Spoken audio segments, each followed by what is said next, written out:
Good morning students, good morning to all of you students. अब last video आज की है, ये आपकी अप्रॉक्सीमेटली 1.5 आवर्स टू 2 आवर्स का ड्यूरेशन होगा। बस स्टूडेंट्स, अब ये कंप्लीट होके आपका एक सब्सटेंशियल अब पूरा कंप्लीट हो जाएगा। Revision of direct tax hopefully आप लोग के लिए रेलेवेंट है। इसके बाद मैं एंड में स्टूडेंट्स थोड़ा सा आपको बता दूंगा कि अब जो छोटे छोटे एरियाज रह गए उसको आप किस तरीके से जल्दी से रैपअप कर लेना, ठीक है। अच्छा स्टूडेंट्स, अब देखिएगा, लास्ट वीडियो में भी मैंने थोड़ा टच अपॉन करवा दिया था, कंटिन्यूटी थ्योरी बना के रखता हूं मैं। हमने स्टूडेंट्स डिडक्शंस मैंने आपको करवाया था, मैंने डिडक्शंस लास्ट वीडियो में।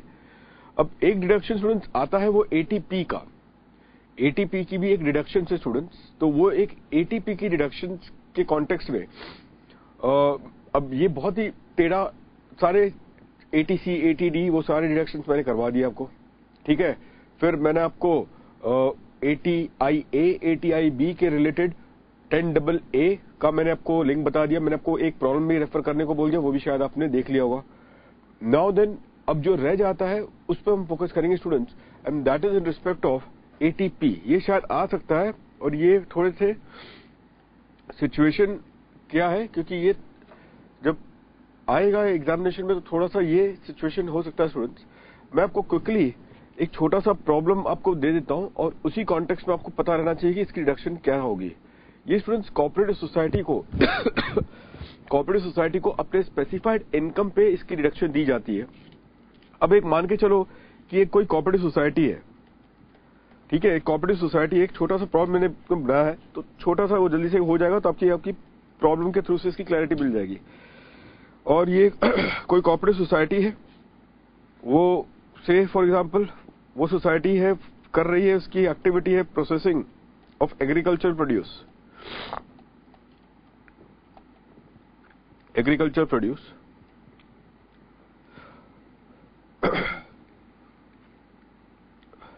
ऑफ इट्स मेंबर्स, और उसकी मार्केटिंग करती है, ठीक है। ये उसका कार्य क्षेत्र है as far as cooperative society is concern.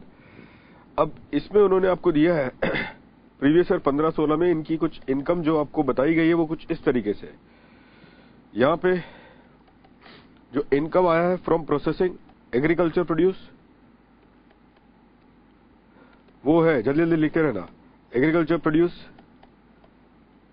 ये जो इनकम है उनका कितना है, से ₹17,000, 17,000 रुपए, ये पहला।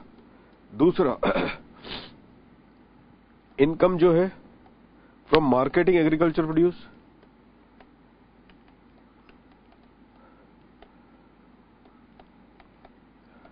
वो कितना है यहां पे तो प्रोसेसिंग से इतना, मार्केटिंग से इतना इनकम आया है। Dividend from another cooperative society, ये जो है उनका से 55,000।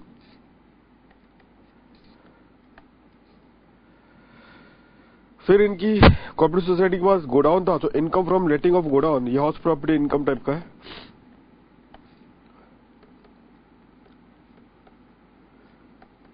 ₹10,000।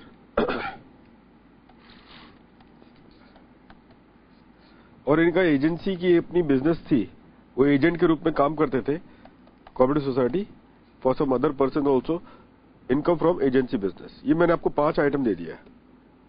तो इनकम फ्रॉम एजेंसी बिजनेस है 85,000 का, इनकम फ्रॉम एजेंसी बिजनेस है इनका 85,000 का। नाउ स्टूडेंट्स, ये सिचुएशन में जो आपके पास है, आपको क्विकली 2 मिनट के अंदर प्रोविजन बता देता हूं कि एग्जैक्टली इसकी डिडक्शन जो है वो क्या है। जो डिडक्शन है स्टूडेंट्स अंडर सेक्शन एटीपी, आप भी जल्दी से इसको ये कर देना, 2 मिनट में कंप्लीट हो जाएगा। इनको अपने from banking business, income from banking business जो है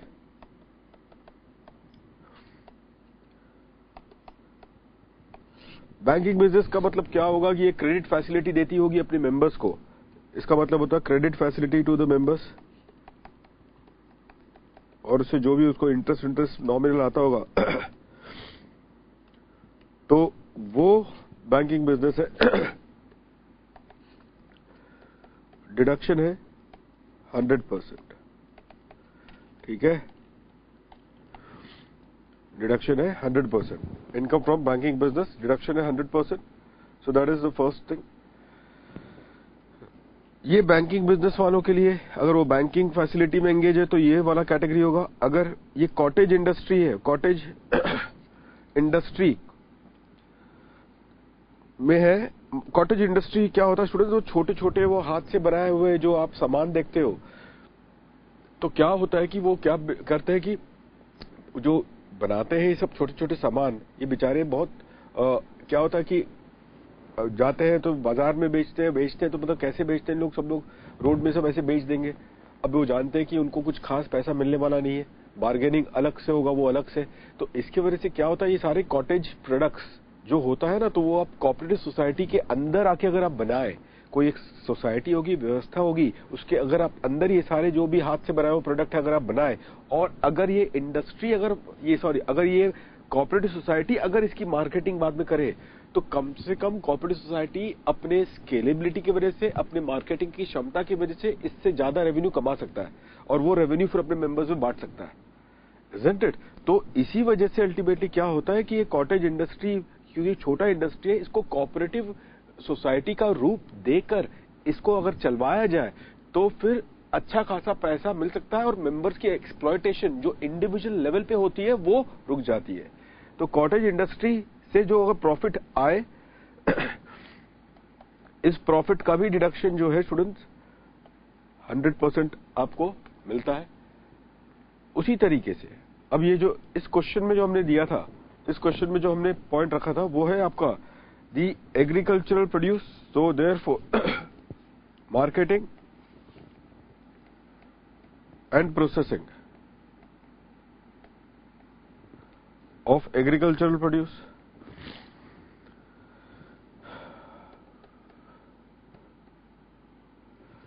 एंड, ऐसा लिखूंगा, एंड अलाइड एग्रीकल्चरल एक्टिविटी। वो जैसे सर्विस टैक्स में नेगेटिव लिस्ट है ना एग्रीकल्चरल एक्टिविटी, तो समझ जाना कि उसका भी कुछ यहां पर भी ऐसा है। कोऑपरेटिव सोसाइटी अगर इस क्षेत्र में एंगेज्ड है और उससे अगर कोई प्रॉफिट इनको आ रही है तो इसका भी डिडक्शन उन्हें 100% मिल जाता है, उसका भी डिडक्शन उन्हें 100% मिल जाता है। तो ये बहुत अच्छी बात है। और फिर स्टूडेंट्स फाइनली इस कॉन्टेक्स्ट में यहां पे और एक पॉइंट है, पॉइंट नंबर 4। इस सिचुएशन में लेटिंग out of godown for storage of commodity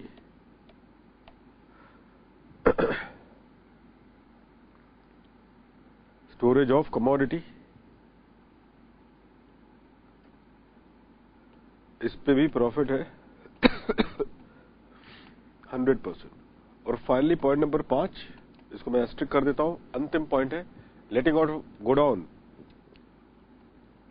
for storage of commodity, profit इसका 100% का डिडक्शन है। फाइनली पॉइंट नंबर 5 ये होगा इसका other activity, income from other activity, income from other activities. तो अदर एक्टिविटीज के इनकम में स्टूडेंट्स जो होगा यहां पे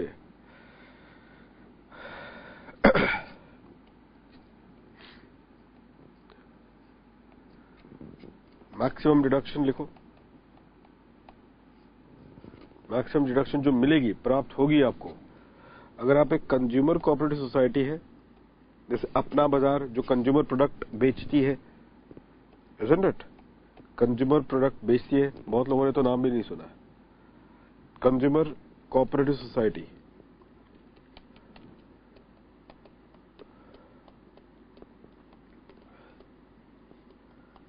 ठीक, ₹1 लाख। Any other case?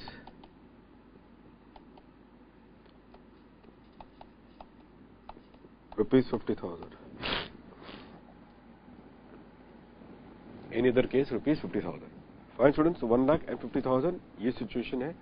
तो अब इसी कॉन्टेक्स्ट में अगर ये क्वेश्चन को देख लिया जाए तुरंत, तो ये क्वेश्चन जो हमारे सामने था तो उसका आंसर भी तुरंत ले लेते हैं.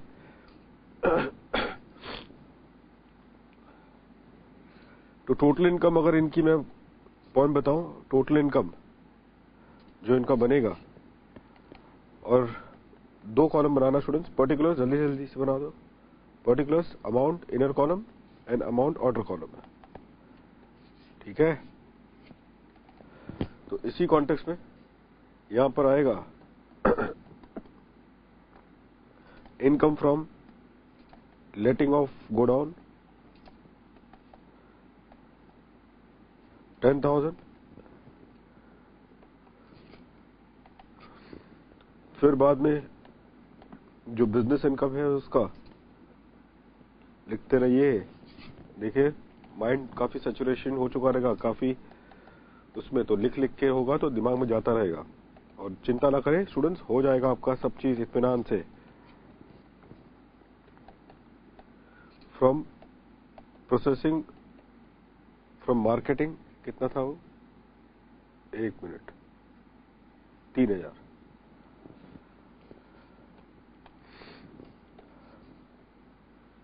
From agency business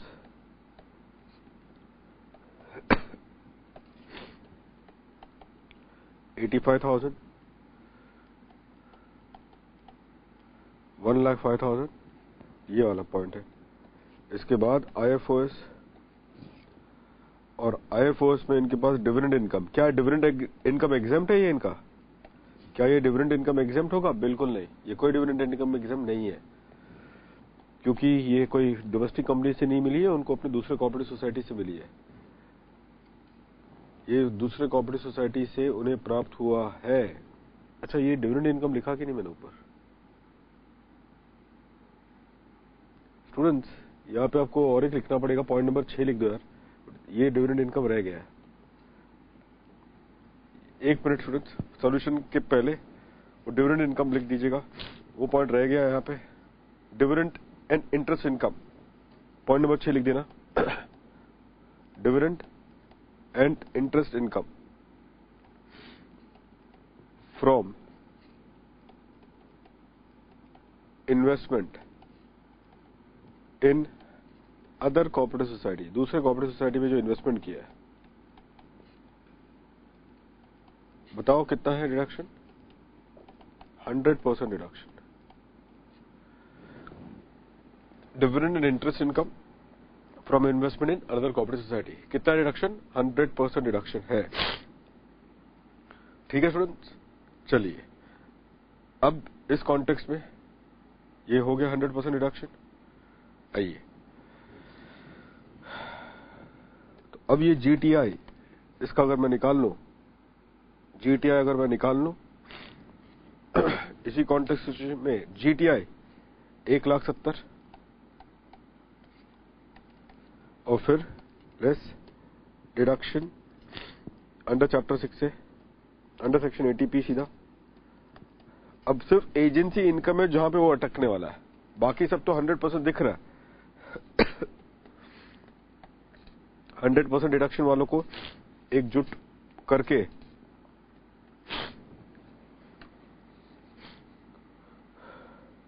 producing of marketing, मैं बस सीधा ये लिखता हूं, जो जो 100% है वो शॉर्ट फॉर्म में लिखते रहो. मार्केटिंग इनकम कितनी थी एग्रीकल्चर प्रोड्यूस की? 3,000. ठीक है. डिविडेंड इनकम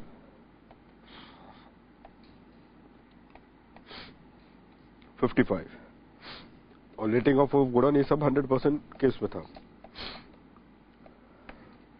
10,000 कुल मिला के ये जो भी आएगा वो. फिर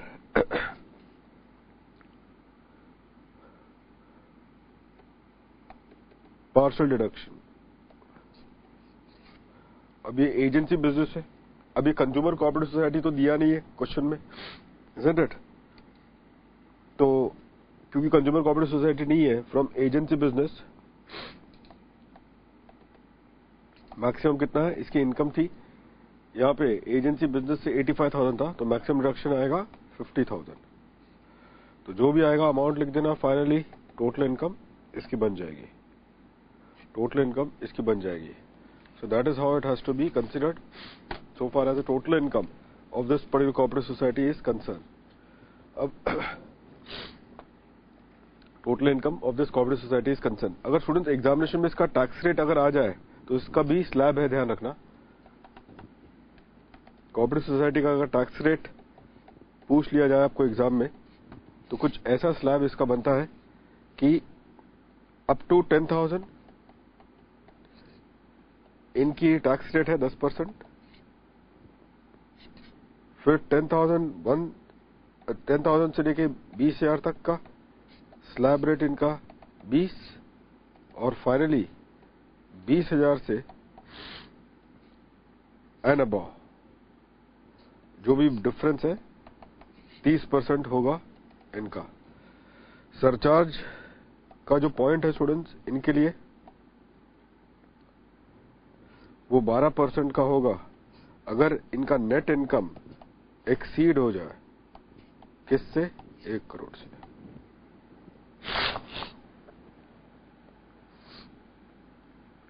ठीक है, 1 करोड़ से। एएमटी क्या लग सकता है? बिल्कुल लग सकता है, इनको भी एएमटी का सामना करना पड़ सकता है। फाइन स्टूडेंट्स, चलिए इतना हो गया, ये कोऑपरेटिव सोसाइटी भी आपकी कंप्लीट हो गई है। तो सारे डिडक्शन चैप्टर 6 के स्टूडेंट्स हमने आपको करवा दिए। अब स्टूडेंट्स फाइनली जो पॉइंट आपके सामने बनता है, स्टूडेंट्स फिर से रिपीट कर रहा हूं, जरा केस लॉ जिन्होंने अब तक देखा नहीं है, बस गुजारिश होगी कि आप मेरे केस लॉ की वीडियो मैंने फेसबुक में भी उसकी लिंक डाल दी है, अभी कल रात को ही मैंने वापस लिंक डाला है ताकि ऊपर वो उसका ट्रोल आ जाए। फेसबुक में उसकी लिंक है, 65 मिनट से लेकर टिल दी एंड, 1 घंटा कुछ 10 मिनट 15 मिनट ही रहेगा वो, अगर 65 मिनट से देखोगे तो उस हिसाब से क्या होगा कि आप प्लीज वो देख लेना, गुजारिश कर रहा हूं, क्योंकि उसकी चांस ज्यादा है आ जाएगी। उसमें आपके असेसमेंट प्रोसीजर, अपील्स, ये सब रिवीजन, ये जितने भी हैं वो एक तरीके से कंप्लीट हो जाएंगे, क्योंकि उसमें से वही आएगा जो ये अटेम्प्ट है, उसमें जितना कवरेज किया गया उसमें से वही आएगा। कल मैंने आपको बस एक चीज बताया था कि ROI का एक सेक्शन कर लेना आप लोग अपने एंड से, ठीक है ना? तो बस आप लिमिटेड करके चलिएगा और उस तरीके से कंप्लीट कर लेना। कुछ स्टूडेंट ने मुझे पूछे थे कि सर इनकम टैक्स अथॉरिटी में से क्या कर लिया जाए, कुछ आप बोल सकते हो इनकम टैक्स अथॉरिटी वाला chapter, power of income tax authority. तो मेरे हिसाब से स्टूडेंट्स आपको एक सेक्शन देख लेना चाहिए power of income tax authority, इसमें से सेक्शन 133A सर्वे के लिए। लास्ट अटेम्प्ट में उन्होंने सर्च पे 153C पूछा हुआ था, ठीक है, वो जो अमेंडमेंट वाला क्वेश्चन था। इस अटेम्प्ट में आप 133A सर्वे के लिए कोई क्वेश्चन होगा तो देख लेना। तो ये मैं आपसे गुजारिश करूंगा स्टूडेंट्स, पेनाल्टी का जो केस लॉस थे ध्यान से देखिएगा। पेनाल्टी में जो केस लॉस थे वो मैंने केस लॉ की वीडियो में करवा दिए हैं, प्लस पेनाल्टी में जो आरटीपी में उन्होंने एक सर्कुलर के बेसिस पे जो कुछ एक पॉइंट था टाइम लिमिट को लग के, वो भी मैंने 275 का वहां पे करवा लिया था, वो वीडियो में मेरी अवेलेबल है। तो एज सच तो वो चीज वहां पे अवेलेबल करवा दी गई थी स्टूडेंट्स लोगों को। अब जो स्टूडेंट्स यहाँ पे जो पेनाल्टीज के पॉइंट पे आएगा, यहाँ पे ध्यान रखिएगा, देखिएगा आज जो पहली बार देख रहा है उनको तो ये है, रेगुलर और कैप्सूल वाले बच्चों उनको ले तो मैंने ये सब पहले आपको करवा दिया था आपके कोर्स के टाइम के ही।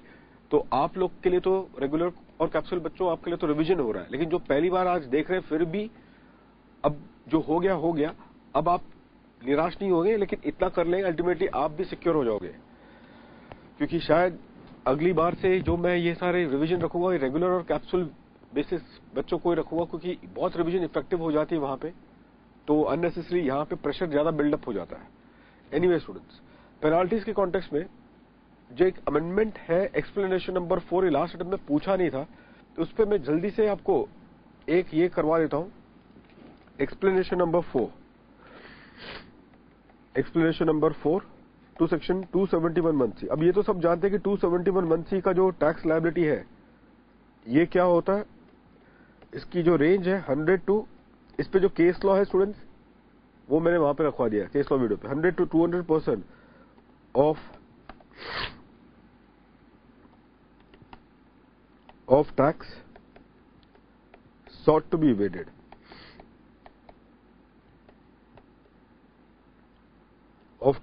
evaded. इस चीज को ये एक्सप्लेनेशन नंबर 4 ने क्या किया है, इसका एक इक्वेशन दिया है कि क्या हम समझे tax sought to be evaded, A minus B plus C minus D, आपको पता होना चाहिए। ये उन्होंने अभी इसका लॉजिक वो सब चीज मैंने पहले चर्चा कर ली थी लेक्चर के दरमियान, तो मैं अब अभी फिर से नहीं करूंगा, सीधा प्रॉब्लम में आते हैं। A minus B plus C minus D.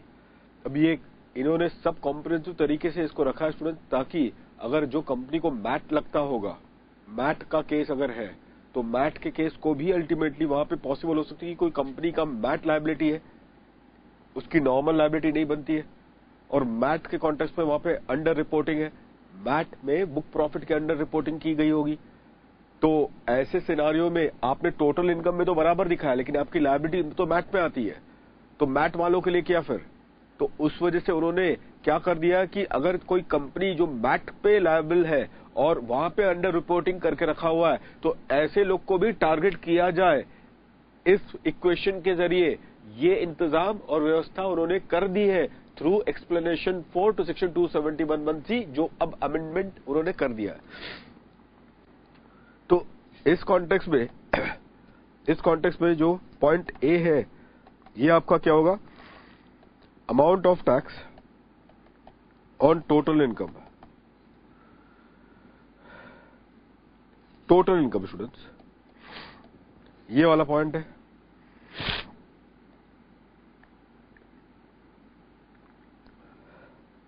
ठीक है स्टूडेंट्स,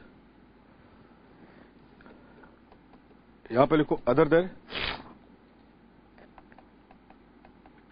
115JB और 115JC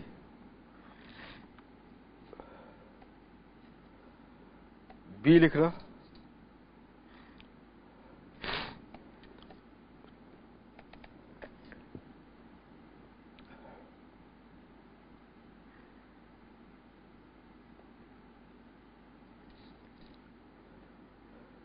बी लिखेंगे आप लोग amount of tax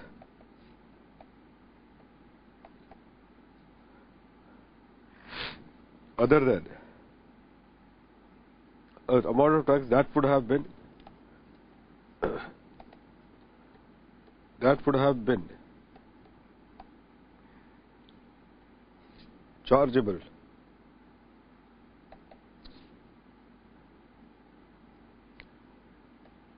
had the total income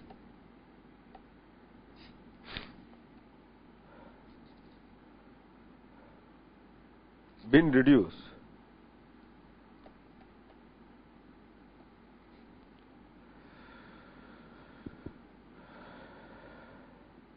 by concealed income। ये एक्चुअली ये बी जो है ना, ये देखो ए है आपका without concealment, income without concealment ऐसा लिख सकता हूं सिंपल वर्ड में, इनकम विदाउट कंसीलमेंट। और ये ए को लिखूंगा और बी को लिखूंगा income after concealment. Income after concealment ये बी को लिखा जाएगा। सी में क्या होगा, सी में क्या होगा, amount of tax on book profit assessed as per 115JB, अगर ये 115JB का केस होगा, या फिर tax on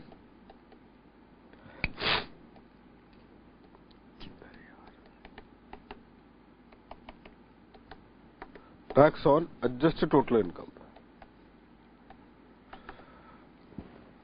tax on adjusted total income. ये एडजस्टेड टोटल इनकम क्या होगा? ये 115 जेसी का एएमटी, तो ये भी वही होगा कि ये टैक्स ऑन बुक प्रॉफिट या adjusted total income. Adjusted total income को एटीआई लिख दिया मैंने, विदाउट कंसीलमेंट, विदाउट कंसीलमेंट। और फाइनली डी वही लिखेंगे आप लोग, सीधा मैं लिखूंगा टैक्स ऑन बुक प्रॉफिट और एटीआई आफ्टर कंसीलमेंट।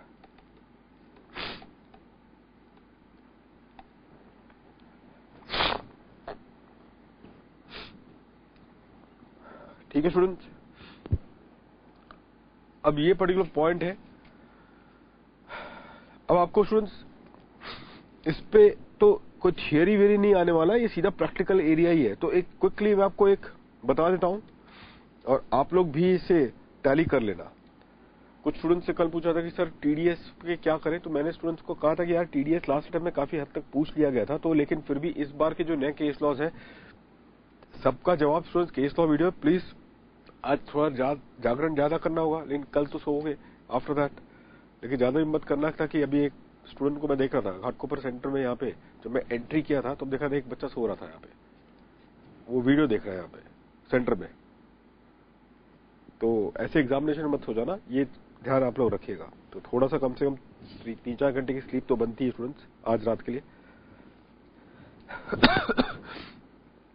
अब यहाँ पे ध्यान रखना स्टूडेंट्स, लिखो द फॉलोइंग इंफॉर्मेशन, क्वेश्चन यहां पर दे रहा हूं, provided of x limited. X limited की इंफॉर्मेशन जल्दी से बता रहा हूं। जनरल प्रोविजन इनकी और मैट में जरा जल्दी से एक बार 3-4 बस आइटम्स दे देता हूं, ताकि ये क्वेश्चन आपको ये करवाया था मैंने पहले स्टूडेंट्स आप लोगों को, बस एक क्विक रिवीजन ले रहा हूं इसका। एज पर ROI ₹6 lakhs, 14 lakhs। Second, additions हुए हैं on estimate basis by AO, bracket में लिखो which however could not be established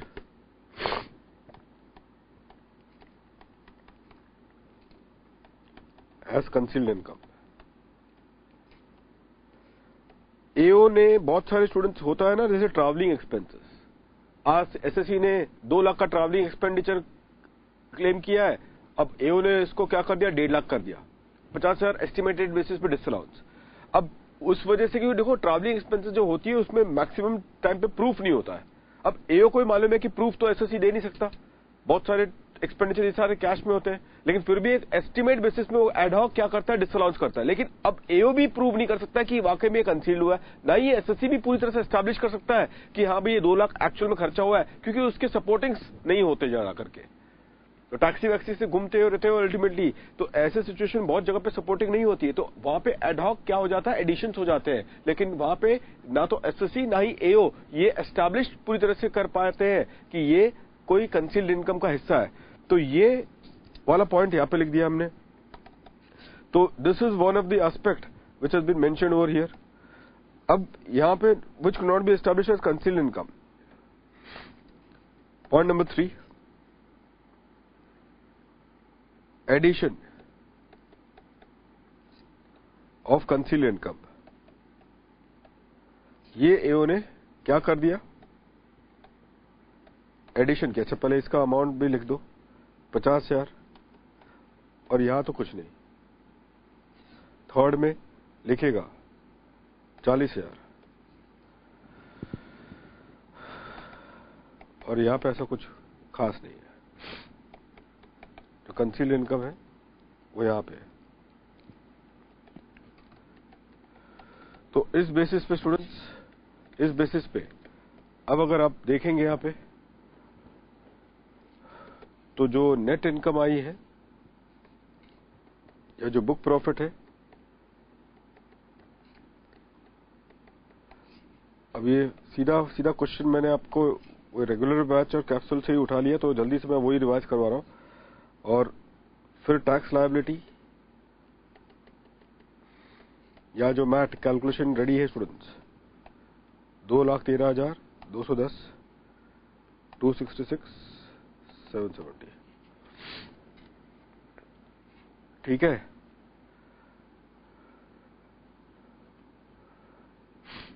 तो अब 271(1)(c) के हिसाब से अगर हम देखें तो यहां पे 271(1)(c) के हिसाब से अगर हम देखेंगे स्टूडेंट्स, तो कैसे होगा tax ought to be evaded? Tax ought to be evaded कैसे कैलकुलेट किया जाएगा बताओ? वही इक्वेशन आपको सीधा सीधा लिखना पड़ेगा। पहले प्रेजेंटेशन पे ध्यान दीजिएगा, ऐसे सीधा जोश में आके मत अल्टीमेटली ये अपने आंसर्स को ये कीजिएगा। You need to write that particular thing. तो इस पे जो tax ought to be evaded होगा, जो tax ought to be evaded है, यहां पे जरा जल्दी से लिखना, tax ought to be evaded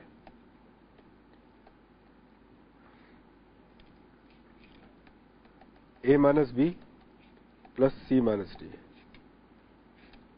तो इसमें A का वैल्यू निकालो, कितना होगा यहां पे? नॉर्मल टैक्स,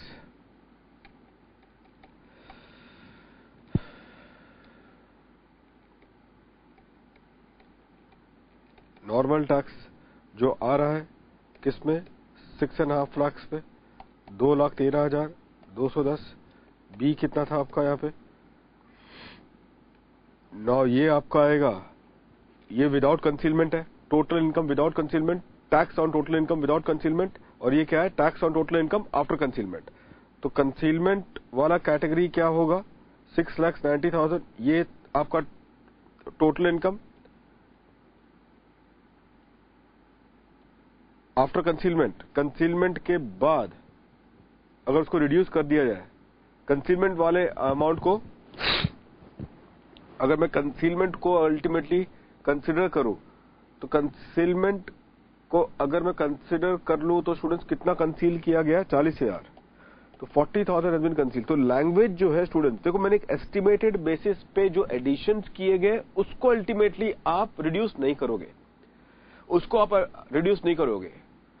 तो एक normal tax on your total income, जो नॉर्मल इनकम है, आप इसमें ये नॉर्मल तरीके से इनकम होगा।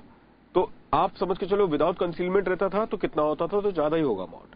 लेकिन अब कंसीलमेंट के बाद अगर मैं इनकम डिस्क्लोज करूं तो कितना होगा? तो यहां पे जानबूझ के मैंने वो एडिशंस जो एस्टिमेटेड बेसिस पे जो हुई है, जहां पे एओ एस्टैब्लिश नहीं कर पाया कि वो कंसीलमेंट है, तो वो वाले पॉइंट को हमने क्या कर दिया है? वो वाले पॉइंट को हमने यहां पे माइनस नहीं किया है, क्योंकि आप वही चीज को एक्सक्लूड करोगे, that is the income after concealment. तो सिर्फ कंसील्ड इनकम ही क्या होगा? रिड्यूस होगा।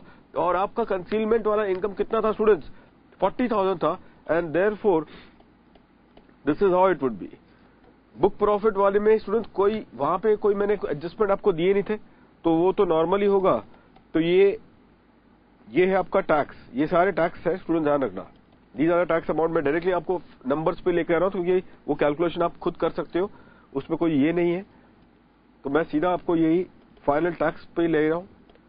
तो मैट पे मैंने कोई नहीं दिया, लेकिन अगर मैट पे होता था तो मैट पे भी आप उसी तरीके से क्या करते थे?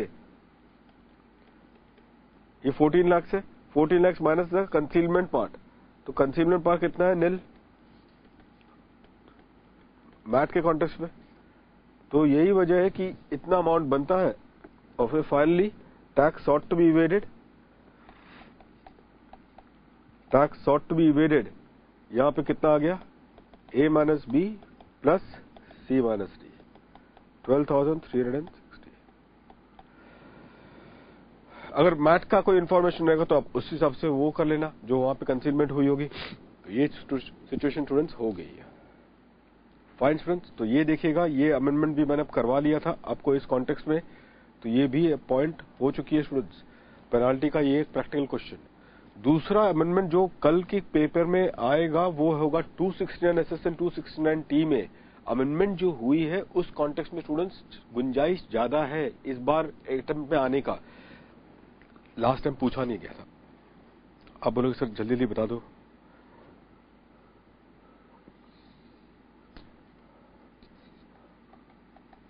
बहुत लोग, जैसे कल फेसबुक में मैं देखा था कि रिस्पॉन्स आया था कि बहुत लोग की तो जैसे कि जिंदगी बच गई हो वीडियो देख के। क्या तैयारी की है अभी तक, लगी वीडियो आ गई जान बच गई, ये फीलिंग में आ गए सब लोग। चलिए 269 एसएस 269 टी में ये कंसेप्ट आपको सब पता है। बस उसमें उन्होंने इस बार जो किया हुआ है वो स्पेसिफाइड सम को लेके वो उन्होंने क्या किया है, इसको एक एडिशन का रूप दे दिया है यहाँ पे स्टूडेंट्स। तो लोन्स एंड एडवांसेस, तो 269 एसएस, जरा 1 मिनट रुक जाइए स्टूडेंट्स, बस 2 सेकंड में आ रहा हूं।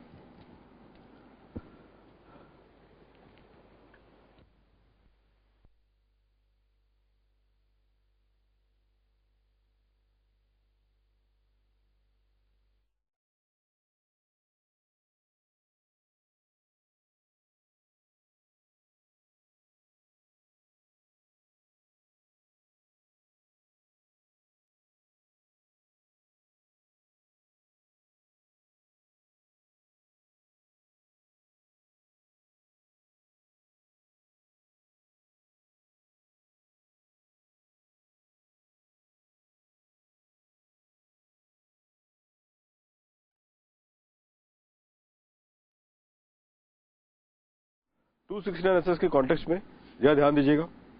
यहां पे जो पॉइंट है क्या लिखा है, क्या लिखा है यहाँ पे पॉइंट जरा दिखा देना। नो स्पेसिफाइड सम, कोई भी आप acceptance of loans and advances है और एक रीपेमेंट वाला कैटेगरी होगा। एक तो एक्सेप्टेंस वाला है और दूसरा है रीपेमेंट वाला कैटेगरी। सो इस सिचुएशन में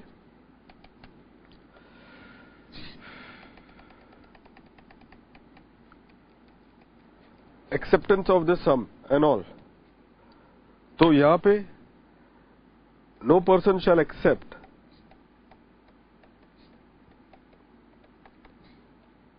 एनी सम, वही वर्डिंग से otherwise than by way of an account payee cheque और by way of an account payee draft, isn't it? वो अकाउंट पे चेक, वही 43 में भी वही सेम लैंग्वेज होगी। वहां पे 3 पॉइंट है यहाँ पे स्टूडेंट्स, ये ध्यान में रखेंगे। और ये पहला पॉइंट पे ही अमेंडमेंट है, दैट इज द फैक्ट। यहां पे नोटिस करना the amount of such loan, यहां पे अमाउंट ऑफ, मैं इसको तोड़ देता हूं ताकि वो पता हाईलाइट हो जाए। सच लोन और डिपॉजिट और specified some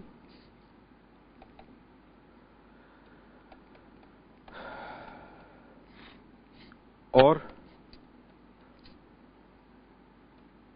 aggregate of all 3 above, तीनों का एग्रीगेट लेते हुए। ये स्पेसिफाइड सम ये नया एंट्री है, पहले नहीं था। स्पेसिफाइड सम ये एक नया एंट्री है, this was not there earlier. तो यहां पे इज रुपीज 20,000 और मोर, इज रुपीज 20,000 और मोर, ये वाला पॉइंट है। उसी तरीके से अब ये स्पेसिफाइड सम क्या होगा students, what is this specified sum, what is this specified sum. अब ये स्पेसिफाइड सम में स्टूडेंट्स आपके पास ये इमूवेबल प्रॉपर्टी ट्रांजैक्शंस जो है, जो ये इमूवेबल प्रॉपर्टी ट्रांजैक्शंस है स्टूडेंट्स, ये आ चुकी है। तो जो इनको लगता है ब्लैक मनी इमूवेबल क्षेत्र में बहुत ज्यादा लिप्त है, इस वजह से they have tried to put across specified sum में इन्होंने क्या कर रखा है, आपके पास कोई भी मनी जो आपको स्पेसिफाइड सम के कॉन्टेक्स्ट में एनी सम, ये क्या इसका मतलब है, any sum of money, receivable as advance, तो एडवांस में आपको मिला हो, और अदरवाइज इन रिलेशन टू क्या, इमूवेबल प्रॉपर्टी। तो इमूवेबल प्रॉपर्टी में काफी व्यवस्था की है उन्होंने कैपिटल गेन्स में और आपके आईएफओएस में। कैपिटल गेन्स में वैल्यूएशन की बात रखी गई है और वहां पे गिफ्ट के कॉन्टेक्स्ट में आईएफओएस में रखी है। अब यही है कि कैपिटल इसमें इस कैपिटल इमूवेबल प्रॉपर्टी के कॉन्टेक्स्ट में बहुत सारे ट्रांजैक्शंस जो है, बहुत सारे जो ट्रांजैक्शंस हैं वो सारे ट्रांजैक्शंस क्या होते हैं, वो अल्टीमेटली कैश में अल्टीमेटली डील की जाती है। तो वो कैश ट्रांजैक्शंस को रोकने के लिए रियल एस्टेट में अब तो 500,000 का भी वही एक रीजन था, maximum one of the reason, और ये भी मेजर उसका वही प्रयास है कि ये जो एडवांस देके अगर कोई प्रॉपर्टी खरीदने चाहे, रियल एस्टेट में ट्रांजैक्शन करना चाहे, या कोई पैसा आपको मिल रहा है, अगर एक बिल्डर पैसा रिसीव कर रहा है बायर से एडवांस में या एज अ सम, जो भी होगा। देखो ऊपर वाला पॉइंट लोन्स और डिपॉजिट है, यहां पे क्या है, स्पेसिफाइड सम। मतलब कि अगर नॉर्मल ट्रांजैक्शन से भी जो वो अपना रियल एस्टेट बेचना चाहता है और उसमें वो क्या करे, उसमें वो स्पेसिफाइड सम कैश मिले, वो पैसा वो कैश मिले, ठीक है। नॉर्मल रियल एस्टेट को बेचने में, लैंड या बिल्डिंग अगर उसको बेचने में अगर वो क्या करता है, वो पैसा बिल्डर कैश में लेता है, तो अकॉर्डिंगली वो 269 एसएस के दायरे में आ जाएगा, 269 एसएस के दायरे में आ जाएगा। सो यहां पे any sum of money receivable as advance receivable as advance और otherwise in relation to immovable property. Students आगे लिख दीजिएगा, in relation to immovable property आगे लिख दीजिएगा, वेदर और नॉट, आप लोग लिखो weather or not transfer take place. आप लोग आगे लिखना whether or not transfer take place, whether or not transfer take place, whether or not transfer take place. ठीक है स्टूडेंट्स, चलिए अब ये पर्टिकुलर पॉइंट बनता है यहां पे पॉइंट नंबर 1। पॉइंट नंबर 2 भी जो होगा इसी कॉन्टेक्स्ट में, पॉइंट नंबर 2 भी जो होगा इसी कॉन्टेक्स्ट में अल्टीमेटली ये, जरा एक मिनट रुकना।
तो स्टूडेंट्स ये सिस्टम अभी रीओपन हो जाता है तब तक ये होगा। तो ये सिचुएशन आप लोग ध्यान में रखना कि इस तरीके से अल्टीमेटली क्या है यहां पे रखा गया है।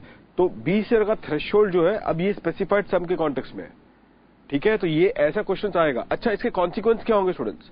अगर से फॉर एग्जाम्पल एक अगर किसी बिल्डर ने अगर 1.5 लाख रुपए कैश में रिसीव किया for the as an advance money for the sale of the real estate property, तो ऐसी स्थिति में क्या होगा, उसको क्योंकि ये डिफॉल्ट है सीधा 271D में उनको 1.5 लाख का ही पेनाल्टी लगेगा। स्टूडेंट्स, उनके लिए क्या होगा, सीधा 1.5 लाख का ही पेनाल्टी लग जाएगा। So they will get directly 1.5 lakh penalty. ये वाला पॉइंट बनता है उसमें। तो जितना का डिफॉल्ट है उतने का ही, ऐसा नहीं होगा कि इन एक्सेस ऑफ 20,000 कोई पेनाल्टी लगेगा, नहीं, 20,000 के ऊपर अगर ये डिफॉल्ट हो गया आपका, तो वो ट्रांजैक्शन का पूरा वैल्यू क्या होगा, वो ट्रांजैक्शन का पूरा वैल्यू क्या होगा स्टूडेंट्स, वो ट्रांजैक्शन का वैल्यू पूरा का पूरा पेनाल्टी के वैल्यू में कन्वर्ट हो जाएगा। लाइक से फॉर एग्जांपल, अगर मैं आपको एक एग्जांपल दूं यहां पे इस कॉन्टेक्स्ट में, अब मैं इसके, ये तो मेन तो अमेंडमेंट आपको मैंने बता दिया, लेकिन कुछ जो क्वेश्चंस इसमें शायद जिस तरीके से वो रख सकते हैं उस पे ही मैं आपको एक पर्टिकुलर पॉइंट बता सकता हूं, और इसको एक बार देखते हैं। इस सिचुएशन में अगर मैं ये बोलूं स्टूडेंट्स कि आपके पास अभी तक अकाउंट पे ही मिस्टर ए ने लोन दिया है टू मिस्टर बी, ठीक है। अब ये जो हुआ है यहां पे ₹15,000 का क्या है, लोन आउटस्टैंडिंग है और वो चेक में दिया गया है। फिर बाद में क्या हुआ है कि ऑन ये 1 अप्रैल 2015 का पोजीशन है, फिर 30 जून 2015 को 10,000 का लोन कैश में दिया गया है, ठीक है। अब ये स्टूडेंट, मैंने तो आपको पॉइंट नंबर 1 लिखवाया था अभी, इसका ये दूसरा पॉइंट है। ये दूसरा पॉइंट मैं एग्जांपल के थ्रू से दिखा रहा हूं आपको, दूसरा पॉइंट मैं आपको एग्जांपल के थ्रू से दे रहा हूं, ये सेकंड पॉइंट है। तो आप बोलोगे प्राइमा फेसी कि सर 269 इसमें एप्लीकेबल नहीं हुआ, जो उसने लोन एक्सेप्ट किया है वो तो 10,000 का ही किया कैश में। नहीं स्टूडेंट, सेकंड पॉइंट लिखता है कि अगर एज ऑन द डेट, अगर यहां पे ध्यान रखना कि अगर से फॉर एग्जांपल आपका कोई एक आउटस्टैंडिंग लोन है और अगर आपने कैश लोन ले लिया और वो कैश लोन लेके आपकी लोन अमाउंट 20,000 के ऊपर चली गई, तो अगर कैश लोन अगर आपने ले लिया और कैश लोन लेके अगर वो अमाउंट आपकी 20,000 के ऊपर चली गई तो भी डिफॉल्ट माना जाएगा, और डिफॉल्ट मानने की वजह से क्या होगा, ये पेनाल्टी लग जाएगी 271D की। तो पेनाल्टी 271D में यहां पे कितनी की लगेगी, ₹10,000। तो सेकेंड पॉइंट स्टूडेंट्स ऐसा है इसके अंदर कि यहां पे अगर आपका एक आउटस्टैंडिंग लोन है, भले ही वो चेक पे क्यों ना हो, ठीक है, और फिर बाद में आपने एक कैश लोन लिया और कैश लोन को आपने वो आउटस्टैंडिंग लोन से जब ऐड करोगे, कैश लोन को जब आप वो आउटस्टैंडिंग लोन से अगर आप ऐड करोगे तो वो आपका 20,000 के ऊपर चला जाता है। तो ऐसे केस में 271D की पेनाल्टी जो कैश लोन की है वो हो जाएगी। कोई बोलेगा सर अगर उल्टा वो केस हुआ तो, अरे उल्टा केस हुआ तो फिर क्या होगा कि अगर मेरी आउटस्टैंडिंग लोन 1 अप्रैल को है कैश लोन की, कैश लोन लिया था हमने 10,000 और फिर हमने बाद में क्या किया है, 15,000 रुपए का क्या किया है, यहां पे चेक में लोन लिया है, चेक में लोन लिया है, 15,000 का चेक में लोन गया है 30 जून को। तो क्या ऐसी स्थिति में क्या ये पेनाल्टी बनेगी, कोई बनेगी नहीं भाई, क्योंकि डिफॉल्ट हुआ नहीं है, क्योंकि आपने दूसरा लोन क्या किया है, पूरी सावधानी से चेक में लिया है। क्योंकि आपको मालूम है कि अगर आपने दूसरा लोन कैश में लिया तो खतरे में आ जाओगे, इसलिए सावधानी बरतते हुए आपने क्या कर दिया, दूसरा लोन आपने चेक में लिया। लेकिन पहले केस में क्या पेनाल्टी लगेगी, and answer is yes, first case में पेनाल्टी लग जाएगी। This is how it has to be considered students. ये है आपका 269SS और 269T। तो मेन तो मुझे अमेंडमेंट करवाना था, लेकिन आपको मैं बता दिया कि पेनाल्टी ये अमेंडमेंट करवाना था, लेकिन उसके कॉन्टेक्स्ट में मैंने आपको ये बता दिया कि किस तरीके से इसकी पेनाल्टी की कॉन्सिक्वेंस बनती है। तो ये एक्सपेक्टेड है क्वेश्चन, पेनाल्टी में ये 2 करवा दिया मैंने। 275 का टाइम लिमिट जो मैंने केस लॉ के वीडियो में रखा है वो अल्टीमेटली स्टूडेंट्स आपके लिए इंपॉर्टेंट होगा। वो चीज जो 275 का जो केस लॉ के वीडियो में टुवर्ड्स एंड आपको मिलेगा स्टूडेंट्स, टुवर्ड्स एंड मिलेगा, तो वो अल्टीमेटली एक बार आप लोग ध्यान रख लें स्टूडेंट्स। इस प्रोसिक्यूशन काफी चल रहा है इस बार, बहुत लोग जेल में जा रहे हैं। तो ध्यान रखना स्टूडेंट्स, यहां पे जैसे कि रिटर्न फाइलिंग के कॉन्टेक्स्ट में वो जो है ना व्यक्ति, रिटर्न फाइलिंग में वो जो रेसिडेंट अगर वो रिटर्न एक रेसिडेंट है जिसकी फॉरेन एसेट्स है, ठीक है, रेसिडेंट है, फॉरेन एसेट्स है, और उसने आरओआई फाइल नहीं की, आरओआई उसने फाइल नहीं किया, आरओआई फाइल नहीं किया, तो उसकी कॉन्सिक्वेंस क्या हो जाएगी स्टूडेंट्स? ऐसे स्थिति में तो सीधा सीधा स्टूडेंट्स ये केस पहुंच जाएगा, आपको ध्यान में रखना पड़ेगा। कॉन्सिक्वेंस है कि पेनाल्टी लगेगी for non filing of the return of income, ये एक पर्टिकुलर पॉइंट है। For non filing of the return of income उनको पेनाल्टी लगेगी, हाँ बिल्कुल लगेगी। अब इस कॉन्टेक्स्ट में उसके अलावा उनको प्रोसिक्यूशन का भी सामना करना पड़ेगा। कॉन्सिक्वेंस देखो, ये सब प्रोसिक्यूशन का भी सामना करना पड़ेगा, और ये प्रोसिक्यूशन कहां पर होगा? सेक्शन 276CC, 276CC, ये प्रोसिक्यूशन के कॉन्टेक्स्ट में वो चले जाएंगे। तो ये वाला सिचुएशन, ऐसा तरीके से क्वेश्चन तो पूछेंगे कि यहां पे इन सिचुएशन में प्रोसिक्यूशन का केस बन सकता है, failure to file the return of income. तो ऐसे स्थिति में प्रोसिक्यूशन का केस बन सकता है। अब ये प्रोसिक्यूशन कितना है कि अगर इसमें दो सिचुएशन है, प्रोसिक्यूशन कितना होगा कि अगर tax sought to be evaded, जो अभी पेनाल्टी में भी बताया गया था, tax sought to be evaded, अगर उसकी जो टैक्स बनती है उस पर्टिकुलर अमाउंट से, इफ इट एक्सीड 25 लाख, और अदर केसेस, तो जेल में आपकी खातिरदारी होगी कितने सालों के लिए? यहां पे 6 महीने से लेके 7 साल के लिए, 7 साल के लिए। इसके अलावा कुछ फाइन भी पे करनी पड़ेगी, क्योंकि जेल में खातिरदारी होगी ना, तो फाइन के साथ।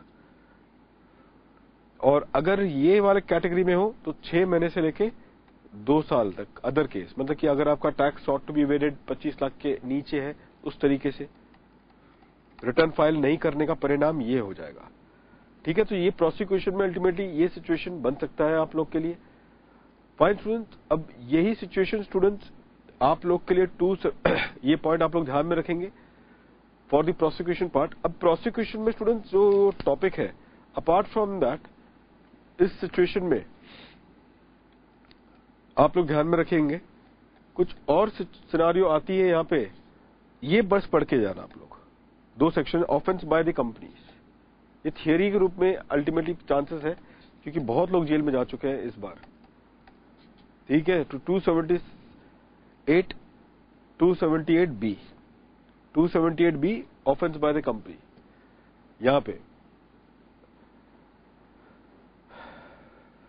ठीक है, अब स्टूडेंट्स होता ये है ना कि कंपनी एज सच, तो क्या होगा कि कंपनी को प्रोसिक्यूशन नहीं कर पाओगे, ये एज सच कंपनी जेल में नहीं जा सकती है।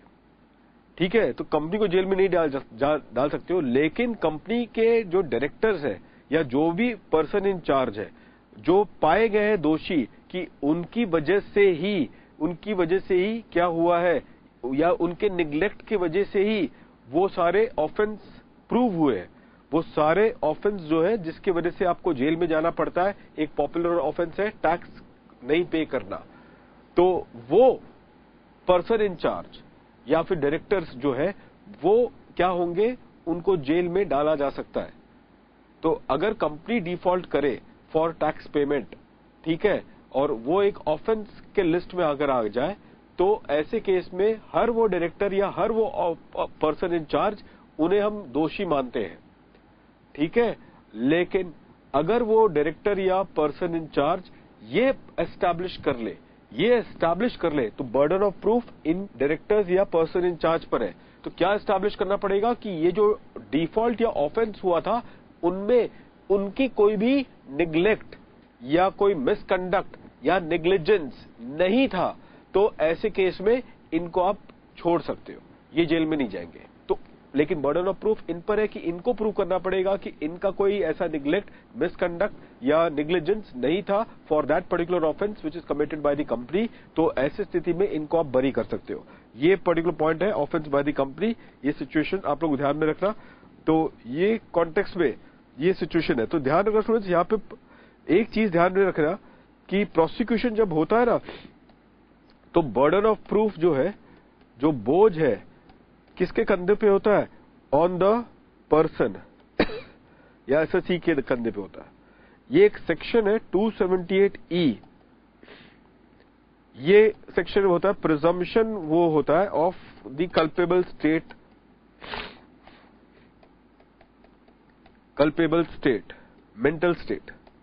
मतलब कि वो पहले से ही प्रिज्यूम करते हैं कि अगर ये ऑफेंस हुआ, लाइक से फॉर एग्जांपल रिटर्न नहीं फाइल करना या टैक्स पे नहीं किया आपने, अगर आपने टैक्स पे नहीं किया तो वो बाय डिफॉल्ट प्रिज्यूम कर ले आते हैं। क्या प्रिजम्पशन लेते हैं कि आपके पास गिल्टी माइंड था, कल्पेबल स्टेट था, मतलब कि आपने ये जानबूझ के टैक्स पे नहीं की, कल्पेबल स्टेट था, तो ये प्रिजम्पशन लिया जाता है कि जानबूझ के आपने टैक्स पे नहीं किया। और ये प्रिजम्पशन के साथ अगर कार्रवाई होती है तो स्टूडेंट समझ जाना कि फिर बर्डन ऑफ प्रूफ किस पर है, on the SSC. Burden of proof किस पर आ जाएगा, ऑन दी एसएससी। तो एसएससी पे बर्डन ऑफ प्रूफ होगा और इस तरीके से अल्टीमेटली उसको फिर क्या करना पड़ेगा, एस्टैब्लिश करना पड़ेगा with the evidence, with the facts around him कि नहीं हमारे पास कोई भी इस तरीके से गिल्टी माइंड नहीं था for the purpose of evading any taxes. हमसे गलती हुई है लेकिन आदमी हम गलत नहीं है। आई बात समझ में स्टूडेंट्स? बिल्कुल। तो ये सिचुएशन बनता है। तो देखिए स्टूडेंट्स, ये पर्टिकुलर पॉइंट हो गया एक मिसलेनियस चैप्टर में से जो होगा स्टूडेंट्स यहां पे 281B provisional attachment of property to protect the revenue, provisional attachment of property to protect the revenue.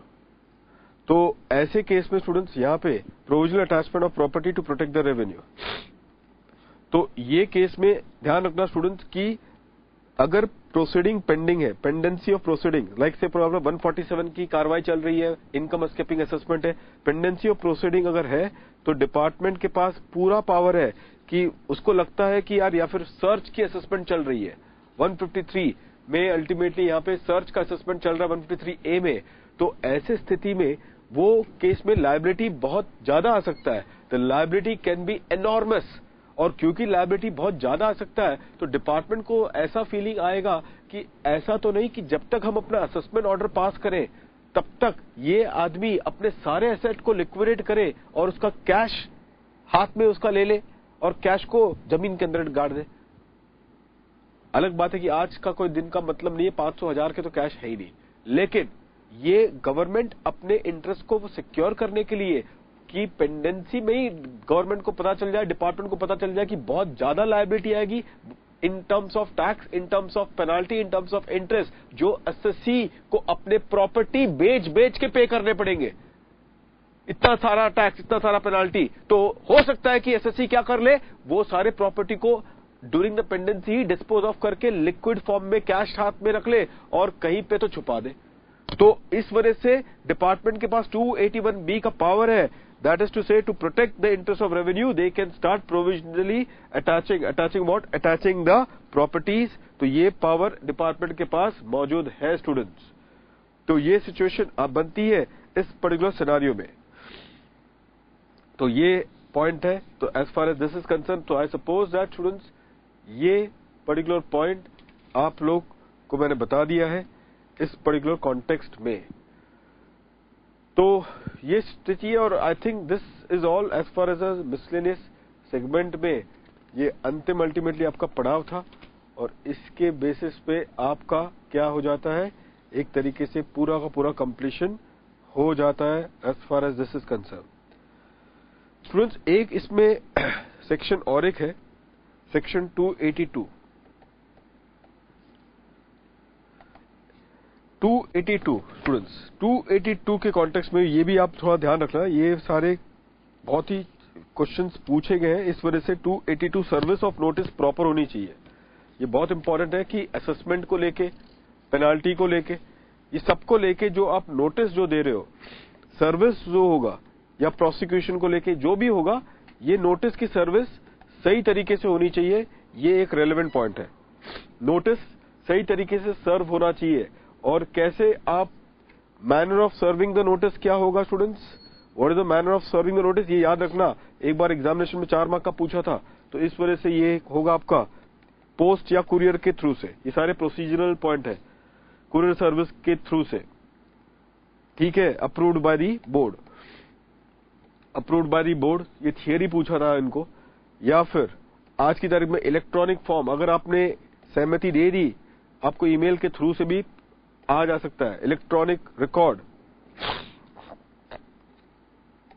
As per the IT act, as per the IT act.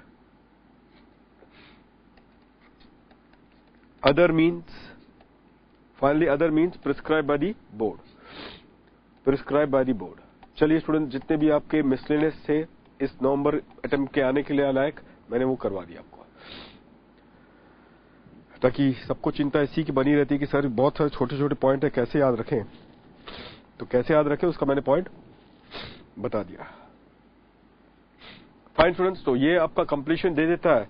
अब काफी स्टूडेंट्स ने बोला है कि सर कैपिटल गेन्स का बता दो।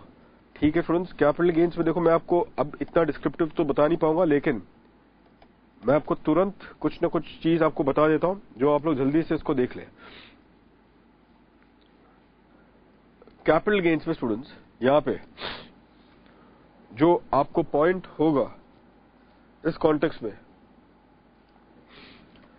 Students देखिएगा, चार्जिंग सेक्शन आपके पास है।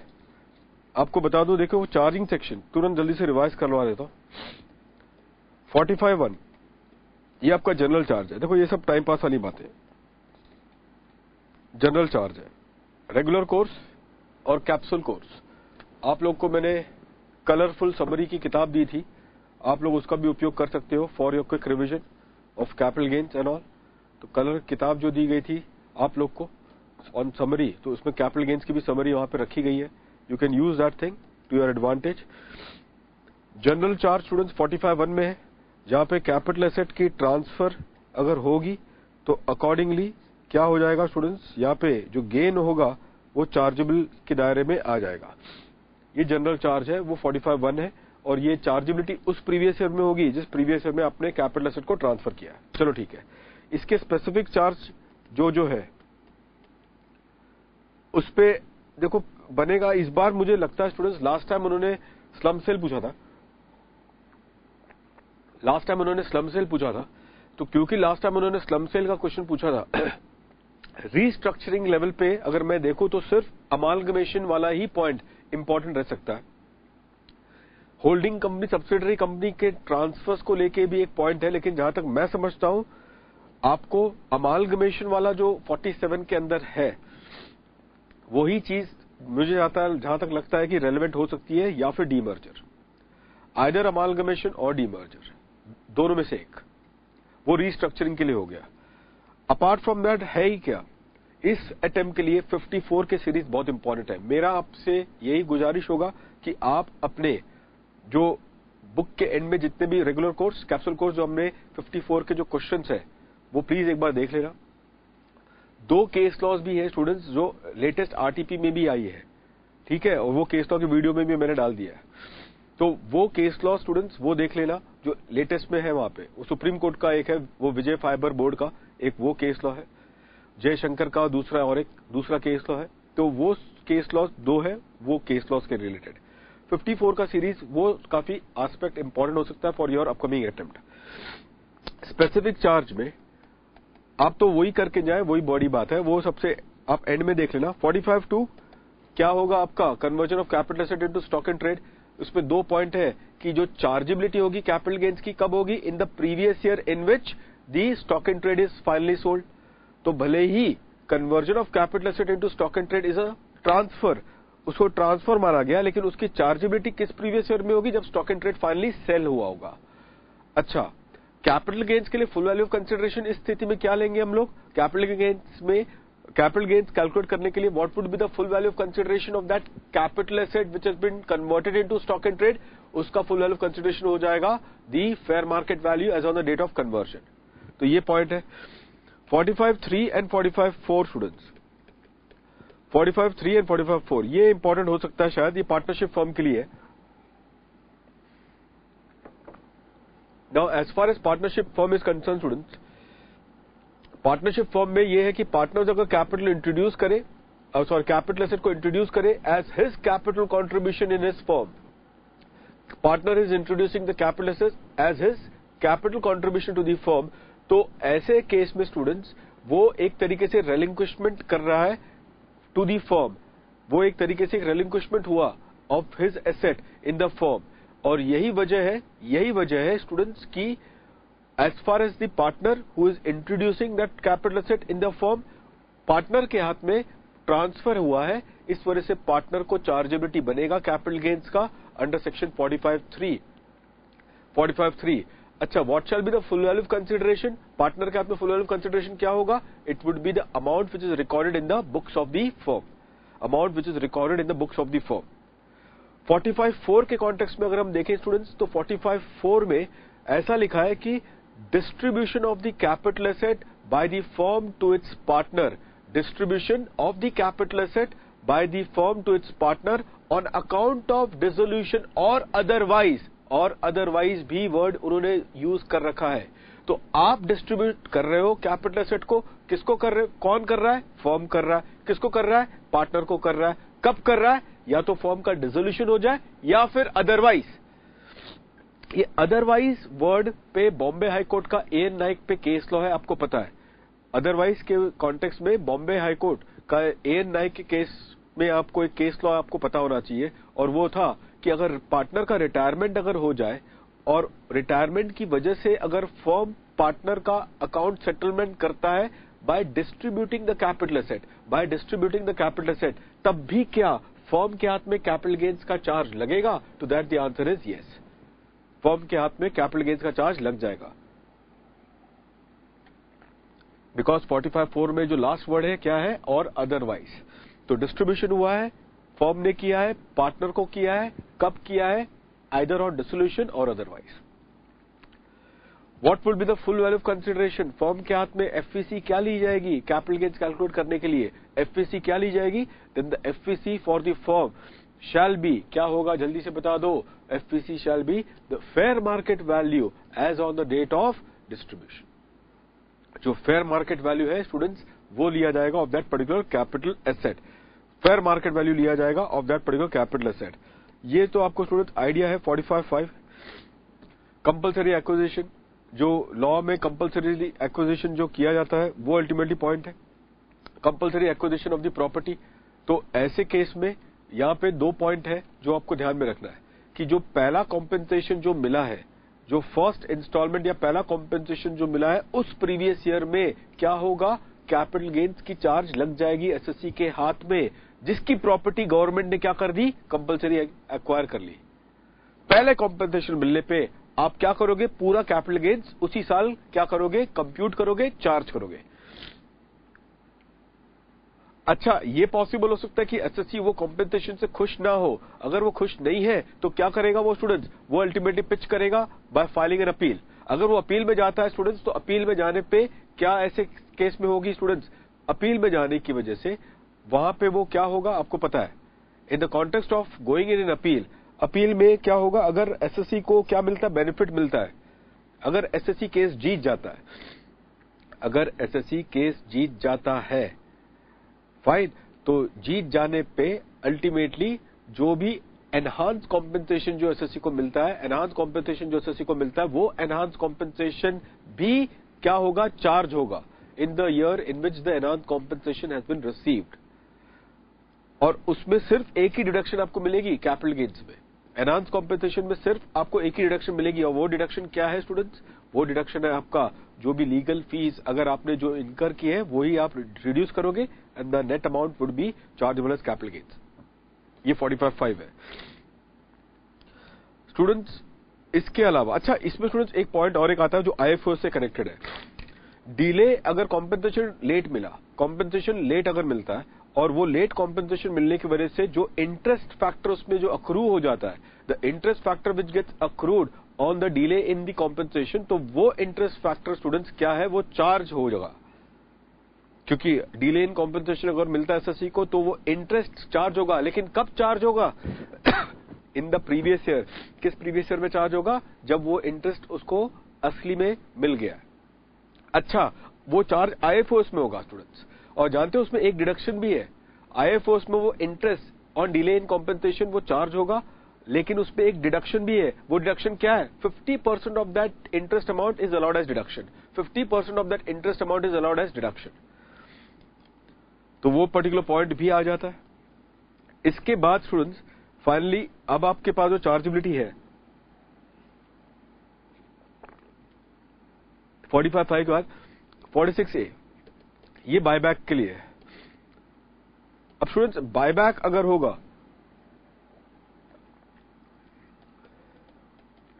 लिस्टेड शेयर्स, अब बायबैक पे जो शेयर होल्डर को अगर उसका शेयर्स बायबैक करवा दिया गया है तो फिर उस शेयर होल्डर के हाथ में कैपिटल गेन्स की टैक्स लगेगी। शेयर होल्डर के हाथ में कैपिटल गेन्स की टैक्स लगेगी। तो जो भी अमाउंट उसको रिसीव हुआ है ऑन बायबैक वो माइनस करेगा विद दी कॉस्ट, उससे वो माइनस कर देगा। स्टूडेंट नोटिस करना, अगर यही अनलिस्टेड शेयर की अगर बायबैक अगर हो, if the same is for unlisted share, अगर उसकी बायबैक अगर होती है तो वो अनलिस्टेड शेयर की बायबैक पे क्या होगा? कंपनी को डिस्ट्रीब्यूशन टैक्स पे करना पड़ेगा।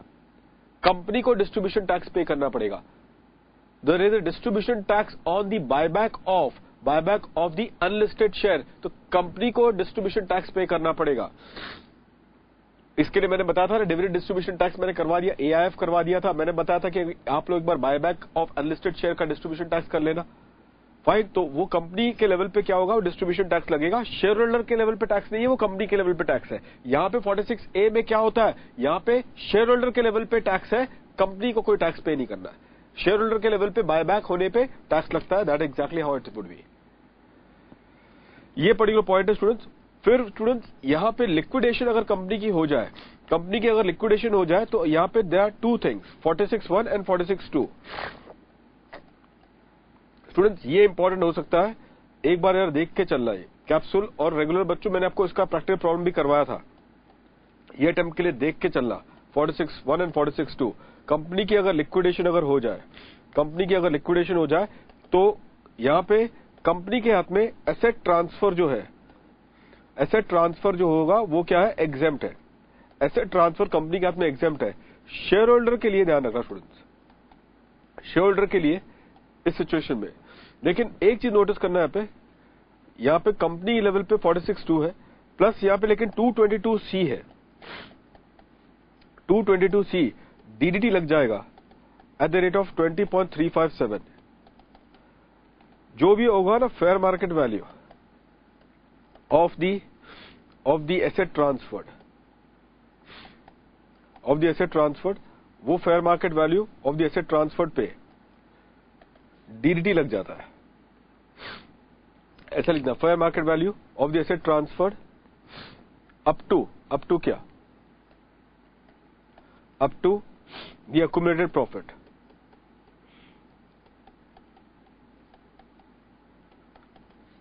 इस पे DDT लग जाएगा, ठीक है? इस पे DDT लग जाएगा। चलिए, इस पे DDT लग जाएगा। अच्छा, इसका मतलब ये होगा कि एक अगर वैल्यू अगर इसकी है एसेट जो कंपनी ने लिक्विडेशन में ट्रांसफर किया टू दी शेयर होल्डर,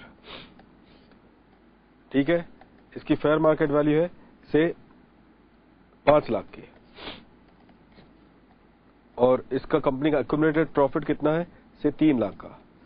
तो कंपनी के हाथ में DDT होगा 3 लाख इंटू 2.357%। DDT की लायबिलिटी आ गई। अब शेयर होल्डर के हाथ में 46(2) है students. And what is this 46(2)? 46(2) क्या होगा कि इसको कैपिटल गेन्स लगेगा on transfer of the shares, क्योंकि उसका शेयर्स गया ना, शेयर्स जाने की वजह से उसको ये सारे एसेट मिल रहे हैं, शेयर्स जाने की वजह से उसको ये एसेट मिल रहे हैं। तो शेयर्स की ट्रांसफर हुई है तो इनके हाथ में शेयर्स का ट्रांसफर हो, ये एक तरीके से क्या हो गया कि हमने शेयर्स दी, हमें एसेट मिला। तो कंपनी को सिर्फ DDT लग रहा है। 46(1) में जो एसेट ट्रांसफर है उसमें वो एग्जेम्पशन उसको मिल गया। शेयर होल्डर का शेयर का ट्रांसफर है, इनका शेयर का ट्रांसफर वाला केस है। 46(2) में इनको कैपिटल गेन्स लग रहा है और फुल वैल्यू कंसिडरेशन जो होगा स्टूडेंट्स, जो फेयर मार्केट वैल्यू तो है, जो एसेट जो मिला उसको जो वैल्यू ऑफ एसेट है जो उसको मिला, कंसिडरेशन का जो वैल्यू है, कंसिडरेशन उसका नॉन मॉनिटरी है। कंसिडरेशन उसका नॉन मॉनेटरी है, उसकी वैल्यू कितनी है 5 लाख, लेकिन क्योंकि 5 लाख में डिविडेंड पोर्शन है और जो उसके लिए एग्जेम्प्ट है 1034 में, ये 5 लाख के वैल्यू में डिविडेंड का हिस्सा छुपा हुआ है और डिविडेंड का हिस्सा कितना है स्टूडेंट्स 3 लाख रुपए। तो ऐसे सिचुएशन में स्टूडेंट्स 2 लाख पे ही आप चार्जेबिलिटी तय कर सकते हो। Only on 2 lakhs you can create the chargeability. ये नेट सेल कंसिडरेशन आपका हो जाएगा, नेट सेल कंसिडरेशन हो जाएगा। फिर आपका जो कॉस्ट ऑफ एक्विजिशन या index cost of acquisition of shares है वो आप उसको कंसिडर करोगे, index cost of acquisition of shares है वो आप उसको कंसिडर करोगे, और फिर फाइनली आपको अपना क्या मिल जाएगा, capital gains on transfer of shares वो मिल जाएगा। ये चीज आप लोग ध्यान में रखना, ठीक है, ये चीज आप लोग ध्यान में रखना। तो ये 46(1) एंड 46(2) के कॉन्टेक्स्ट में ये चार्जेबिलिटी है। इस कॉन्टेक्स्ट में 47 में स्टूडेंट्स क्या है आपका, 47 में क्या है आपको मैंने बता दिया। अच्छा स्टूडेंट्स, और एक पॉइंट आएगा कि ये जो एसेट को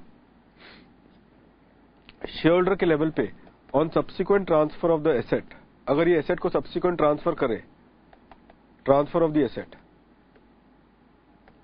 अगर हो जाता है तो on subsequent transfer of the asset, तो ऐसे स्थिति में क्या होगी आपको पता है, ये जो एसेट मिला है उसको लिक्विडेशन में full value of consideration will be the selling price less what, less the cost of acquisition, cost of acquisition of this asset. इस पे क्या लिया था 55 में फेयर मार्केट वैल्यू, सेक्शन 55 में fair market value, fair market value कितना है 5 लाख। इसका मैंने लॉजिक बता दिया था आपको क्यों ये लिया जाता है, अभी लॉजिक आज के दिन में टाइम नहीं है, तो आप बस ये ध्यान रखना फेयर मार्केट वैल्यू जो थी वो एसेट की कितनी थी 5 लाख जो मुझे मिली थी, वो फेयर मार्केट वैल्यू से ये इसका कॉस्ट बनेगा और अकॉर्डिंगली आपकी कैपिटल गेन्स बन जाएगी। ये लॉजिक क्यों था 5 लाख उसका भी मैंने आपको ट्रिगर बताया था, लेकिन ये 5 लाख भी आप भूल जाए उसको, बस 5 लाख है कि अगर ये एसेट शेयर होल्डर उसको आगे जाके बेचता है, ये एसेट जो उसको लिक्विडेशन में मिला है आगे जाके अगर वो शेयर होल्डर बेचता है तो उसके लिए उसका जो कॉस्ट ऑफ एक्विजिशन होगा that will be the fair market value of that asset जब उसे वो एसेट मिला था। तो ये पर्टिकुलर पॉइंट है। तो ये सिचुएशन से आपका ये लिक्विडेशन वाला पॉइंट, ये जो आइटम में काफी इंपॉर्टेंट है वो मैंने कंप्लीट कर दी। स्टूडेंट्स इस बार आप लोग ध्यान में रखना, ये मैं आपको बता रहा हूं, ये NRI related non resident Indian, ये जो 115C to 115I वाला जो पॉइंट है ना, ये ज्यादा इंपॉर्टेंट है। और ये भी मैंने स्टूडेंट्स आपको पहले से बता दिया था, वो आपने ट्रांसफर प्राइसिंग की वीडियो देखी होगी रेंज कंसेप्ट की। रेंज कंसेप्ट में आपको रेंज कंसेप्ट मिला है, आपको एडीआर जीडीआर वो भी मिला है, एडीआर जीडीआर ये भी मिला है, और प्लस आपको एक क्वेश्चन इसके अंदर मिल रहा है 115C to 115I non resident Indian. Please देख के जाइएगा, देख के जाइएगा इस बार। ये 3 में से इस बार एक तो शायद आना ही चाहिए। ट्रांसफर प्राइसिंग वीडियो थी, ये मैंने May 16 आइटम के लिए रखी थी। मैं अगर चाहूं तो अभी क्या करूंगा, फेसबुक में इसको वापस से इसको अपने ऊपर रख दूंगा ताकि उसका लिंक पहले ही दिख जाए आपको, ठीक है। तो ये इसमें 115C to 115I ये भी था। इसके अलावा स्टूडेंट्स जब कंप्यूटेशन जब करते हैं, ये तो चार्जेबिलिटी की बात हो गई। कंप्यूटेशन में जो मुद्दे हैं यहाँ पे कंप्यूटेशन ऑफ कैपिटल गेन्स में, यहाँ पे जब कंप्यूटेशन में मुद्दे हैं, यहाँ पे डेप्रिशिएबल एसेट अगर है और non depreciable asset, depreciable asset में स्टूडेंट्स आपको पता है कंप्यूटेशन सेक्शन 50 में होता है, ठीक है। इससे जो गेन आएगा वो शॉर्ट टर्म कैपिटल गेन माना जाता है, गेन को हम शॉर्ट टर्म कैपिटल गेन मानते हैं। अच्छा, ये क्या शॉर्ट टर्म कैपिटल गेन पे क्या आप सेक्शन 54EC का जो डिडक्शन है क्या वो आप दिलवा सकते हो? ये जो 54EC के बॉन्ड में अगर आपने इन्वेस्ट किया तो क्या वो डिडक्शन मिल जाएगी? तो आपको पता है वो case law S builders limited private limited. तो चार्जेबिलिटी के बाद कंप्यूटेशन, चार्जेबिलिटी के बाद कंप्यूटेशन ऑफ कैपिटल गेन्स, तो उसमें क्या मुद्दे होंगे जो क्वेश्चन पूछे जा सकते हैं? ये वाला पॉइंट 54EC का डिडक्शन क्या शॉर्ट टर्म कैपिटल गेन से मिल सकता है? तो S builder private limited Bombay high court ने कह दिया यस, क्योंकि ध्यान में रखना डेप्रिशिएबल एसेट कि अगर पीरियड ऑफ होल्डिंग, अगर उसका पीओएच है पीरियड ऑफ होल्डिंग, अगर 36 मंथ के ऊपर है तो वो लॉन्ग टर्म कैपिटल एसेट बन जाएगा, लॉन्ग टर्म कैपिटल एसेट बन जाएगा। भले ही इसके ट्रांसफर पे, भले ही इसके ट्रांसफर पे, उसके ट्रांसफर पे अंडर सेक्शन 50 एक डीमिंग फिक्शन के तहत, एक डीमिंग फिक्शन के तहत क्या हो जाता है, एक शॉर्ट टर्म कैपिटल गेन जन्म लेता है डीमिंग फिक्शन के जरिए। लेकिन 54EC का जो एग्जेम्पशन है 54 EC का जो एग्जेम्पशन किस पर है? एग्जेम्पशन किसको दिया जाता है? बताओ जल्दी से, एग्जेम्पशन 54C का किसको मिलता है? Gain arising on what? Arising on transfer of long term capital asset. तो the focus is not on the gain, the focus is on the asset that has been transferred. जो exemption के जो series है उनमें जो focus point है वो gain का नेचर पे नहीं है, वो फोकस पॉइंट है what is the nature of the capital asset. Nature of the capital asset पे एग्जेम्पशन उन्होंने तय किया है, ना कि नेचर ऑफ द गेन पे। तो इसी वजह से अगर आपका डेप्रिशिएबल एसेट एक लॉन्ग टर्म कैपिटल एसेट है तो उसके ट्रांसफर पे भले ही आपको एक डीमिंग फिक्शन के तहत एक शॉर्ट टर्म कैपिटल गेन आता है, but that does not change the order कि वो आपका एक क्या है स्टूडेंट्स, एक तरीके से आपका एक एग्जेम्पशन का हकदार बन जाएगा। Apart from this students, non depreciable asset में आप ध्यान में रखना, ये दो केस क्लॉज आप ध्यान ये करके जाइएगा। VSMR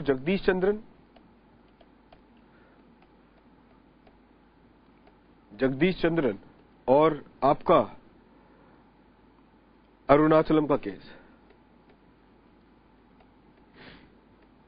दोनों सुप्रीम कोर्ट है। आपको पता है ना, मॉर्गेज फादर ने सन ने एक केस था जहां पे VSMR जगदीश चंद्रन में क्या था? इनहेरिटेंस का केस है, इनहेरिटेंस का केस है। और फिर बाद में लेकिन क्लियर टाइटल पे इनहेरिटेंस ली गई थी, क्लियर टाइटल पे इनहेरिटेंस लिया था। और सब्सिक्वेंटली सन क्या करता है? वो लोन लेता है against the property. Subsequently son is taking the loan against the property. तो अगर सन ने लोन लिया है अगेंस्ट द प्रॉपर्टी, तो क्या ऐसे केस में वो पर्टिकुलर लोन लेता है प्रॉपर्टी में, मॉर्गेज कर लेता है और फिर बाद में वो लोन को रीपे कर लेता है, वो लोन को रीपे करता है। तो क्या वो रीपेमेंट अगर करेगा लोन को, तो क्या उसको हम कॉस्ट ऑफ इंप्रूवमेंट के तरीके से डिडक्शन दे सकते हैं? Can we give the deduction as a cost of improvement? And the answer is no, क्योंकि कॉस्ट ऑफ एक्विजिशन जो था वो क्लियर टाइटल था एंड द कॉस्ट और ट्रांसफर हुआ है वो भी क्लियर टाइटल पे है। सो एक्विजिशन एंड ट्रांसफर दोनों ही क्लियर टाइटल पर था। And that being the case, बीच में जो हुआ है कि आपने लोन लेके मॉर्गेज करवाया और सब्सिक्वेंटली आपने मॉर्गेज क्लियर किया बाय रीपेइंग द लोन, तो उससे आपने जो एक्वायर किया था और जो ट्रांसफर किया है उसमें कोई भी इंप्रूवमेंट नहीं हुआ है। जो एक्वायर किया था और जो ट्रांसफर हुआ है उसमें कोई भी इंप्रूवमेंट नहीं हुआ है। ये पहली बात है। सेकेंडली स्टूडेंट्स, यहां पे ध्यान से सुनना कि अगर फादर ने लोन लिया है और उनकी डेथ हो जाती है, और डेथ होने के बाद अल्टीमेटली क्या है कि वो सन के हाथ में वो प्रॉपर्टी आता है, और वो क्योंकि प्रॉपर्टी के अंदर मॉर्गेज्ड है, क्योंकि वो फादर ने लोन लिया था, सन रीपे करता है। रीपे करने के बाद फाइनली वो उसको ट्रांसफर करता है। तो आप नोटिस करना, जो सन ने एक्वायर्ड किया था वो एक्वायर था एक mortgage property, that is with a lesser right उसने एक्वायर किया था। वो प्रॉपर्टी उसने एक्वायर किया था विद अ लेसर राइट, और जो ट्रांसफर कर रहा है विद अ कंप्लीट राइट। तो इसी वजह से ये राइट की इंप्रूवमेंट हुई है in between by repaying the loan, right की इंप्रूवमेंट हुई है in between by repaying the loan. और इसी वजह से वो क्या करना होगा आपको, you need to add that as a cost of improvement, और इसी के बेसिस पे आपकी कैपिटल गेन्स बन जाएगी। तो ये पर्टिकुलर पॉइंट है स्टूडेंट्स, ये दो केस क्लॉज है जो ध्यान में रखना है स्टूडेंट्स। एक और एक ध्यान रखना, एडवांस मनी फोरफीटेड 1 अप्रैल 2015 के बाद, एडवांस मनी फोरफीटेड याद आ गया, एडवांस मनी फोरफीटेड 1 अप्रैल 2000 के बाद, वो एडवांस मनी अगर कैपिटल एसेट ट्रांसफर करना है और ट्रांसफर करना है, किया नहीं है, करना है, और उसके लिए आपने एडवांस मनी लिया, फिर बायर किसी वजह से कॉन्ट्रैक्ट को आगे परस्यू नहीं कर पाया और इसी वजह से आपने क्या किया, उसका एडवांस मनी फोरफीट कर दिया, तो वो जो फोरफीचर हुआ है 1/4/2015 से, उसको हम क्या मानेंगे, IFOS मानेंगे। उसको क्या मानेंगे, IFOS मानेंगे। ये चीज आप लोग ध्यान में रखना, ठीक है। सो that is one of the aspect, यहाँ पे that is one of the aspect that you should be careful about it, that is one of the aspect that you should be careful about it. Fine students, तो ये situation में ultimately point आप लोग ध्यान में रखेंगे। Now ये सारे पॉइंट थे यहाँ पे स्टूडेंट्स। 47 में मैंने आपको बताया अमालगमेशन के पॉइंट देख लेना इस बार, अमालगमेशन, डीमर्जर, ये दो। तो आप अब इसको रैपअप करोगे, कैसे करोगे? अभी इसके अलावा आप रैपअप करोगे 47 में क्या देख रहा है यहाँ पे, अमालगमेशन वाला point and demerger, that's it. कल मैंने आपको अमालगमेशन का 72A बताया था, 72A का मैंने बताया था, brought forward business loss of the amalgamating company, वो चीज मैंने आपको बताई थी, बिल्कुल। तो वो उसका मैंने बताया था, वो एक अमालगमेशन का एक इंपॉर्टेंट एरिया हो सकता है। तो वो सिचुएशन स्टूडेंट्स आप लोग ध्यान में रखना। 47 मैंने आपको बता दिया था, और इसमें 54 के आप लोग क्या करो, रेगुलर कोर्स, कैप्सूल कोर्स, आपके एंड में किताब के टॉपिक के एंड पे मैंने कुछ 54 के क्वेश्चंस भी है, सॉल्व तो करवाए थे क्लास में, प्लस क्वेश्चंस भी है, प्लीज उसको गो थ्रू कर लेना। बाकी स्टूडेंट्स पीएम में से देख लो 54, तो कम से कम इसके लिए आप 1 से लेकर 1.5 आवर्स तक इसके लिए टाइम इन्वेस्ट करो, इट्स वर्थ इट। बाकी ऊपर वाला जितना भी डिस्कशन है उसको आप मैक्सिमम हाफ एन आवर दीजिए, मैक्सिमम हाफ एन आवर, उसके ऊपर मत देना, बेकार का टाइम वेस्ट हो जाएगा, ठीक है? क्योंकि वो अगर जितना भी किया उतना ही मैंने आपको रिवाइज करवा दिया, हाफ एन आवर टू, या फिर चलो 1 घंटा अगर तसल्ली लेनी है तो लेकिन सीजी 2.5 घंटे के ऊपर नहीं जाना चाहिए। मैक्सिमम मैं बता रहा हूं 2 घंटा एक्चुअली पर्याप्त है, लेकिन मैक्सिमम 2.5 आवर्स, उसके ऊपर तो जाना ही नहीं चाहिए, वेस्ट हो जाएगा। आपको 2.5 घंटा कल मालूम पड़ेगा आपको फिर कि वेस्ट हो गया, ठीक है? मैक्सिमम 2.5 घंटा ध्यान रखना। आप इसके प्रॉब्लम्स देखो, गो थ्रू द प्रॉब्लम्स, तो ये ठीक रहेगा, ठीक है? प्लस मैंने वो 2 केस लॉस बोल दिया आपको, फाइबर बोर्ड 2015 सुप्रीम कोर्ट और जयशंकर का केस, तो 2 केस लॉस वो एक बार देख लीजिएगा। That should be all, CG is over. ठीक आ रहा है आप कॉन्फिडेंस? हाँ, तो अब ये पर्टिकुलर पॉइंट हो गया। अब स्टूडेंट्स एज सच आपकी वीडियो अब कंप्लीट हो गई है। लास्ट अब रह जाता है transfer pricing. Students transfer pricing तो आप अब पुराने खिलाड़ी बन चुके हो, क्या बताएं ट्रांसफर प्राइसिंग में आपको? ट्रांसफर प्राइसिंग तो हमारा एक स्ट्रेंथ रहा हुआ है स्टूडेंट्स। अब इसका एक कोर्स अल्टीमेटली मैं डिजाइन आपको मैंने बता दिया कि कोर्स आपके लिए आने वाली मई 17 से, तभी एनरोल कर लेना, अच्छी जॉब मिल सकती है। सैटरडे संडे का होगा, तो मैंने आपको कल भी बताया था इसके बारे में, transfer pricing and international taxation पे। उस सब की जानकारी एग्जाम के बाद आपको दे दूंगा। स्टूडेंट्स अब ट्रांसफर प्राइसिंग के कॉन्टेक्स्ट में इसको रिवीजन एग्जामिनेशन पे आपको करना है, तो how you will take across the entire scenario. तो इस पे स्टूडेंट्स आप लोग एक काम करना, जितने रेगुलर बैच और कैप्सूल कोर्सेज हैं आप लोग ध्यान में रखना। आपको देखो स्पेशल एरिया इस बार चांसेस ज्यादा है, safe harbour rule,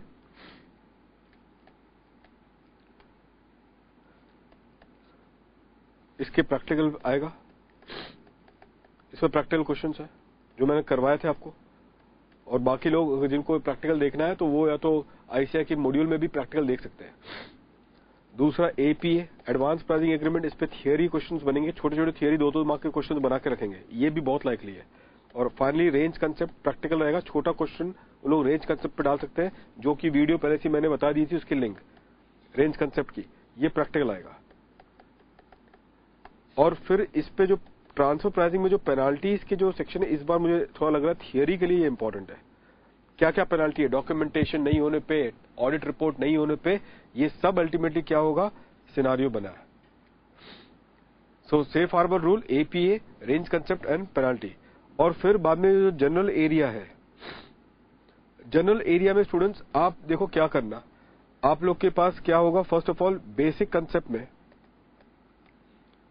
basic concept जो इसका होगा और मेथड्स है, यही 2 है अल्टीमेटली, ठीक है? अब बेसिक कंसेप्ट है और मेथड्स है इस कॉन्टेक्स्ट में, तो मेरा आपसे एक सुझाव ये होगा कि आप इसको ट्रैश डाउन करना है अभी आपको, तो इस अटेम्प्ट में आप लोग क्या देख कर जाए वो भी आपको मैं बता देता हूँ अभी जल्दी जल्दी में, ताकि ये अभी आपको खुद से अभी देखना होगा, क्योंकि आपके पास ये सारे मटेरियल्स मौजूद है। ऐसा कुछ नहीं है कि मटेरियल्स आपके पास नहीं है, आपको बस एक रेफरेंस चाहिए, सर आप बस बता दो करना क्या है, बाकी तो आपने कर रखा है सब चीज, और ये पॉइंट हमने काफी अच्छे से किया भी है। स्टूडेंट्स आप लोग इसमें से ये जो डीम्ड बेसिक कंसेप्ट में आप क्या करना, डीम्ड इंटरनेशनल ट्रांजैक्शन की जो केस स्टडी है, deemed international transaction,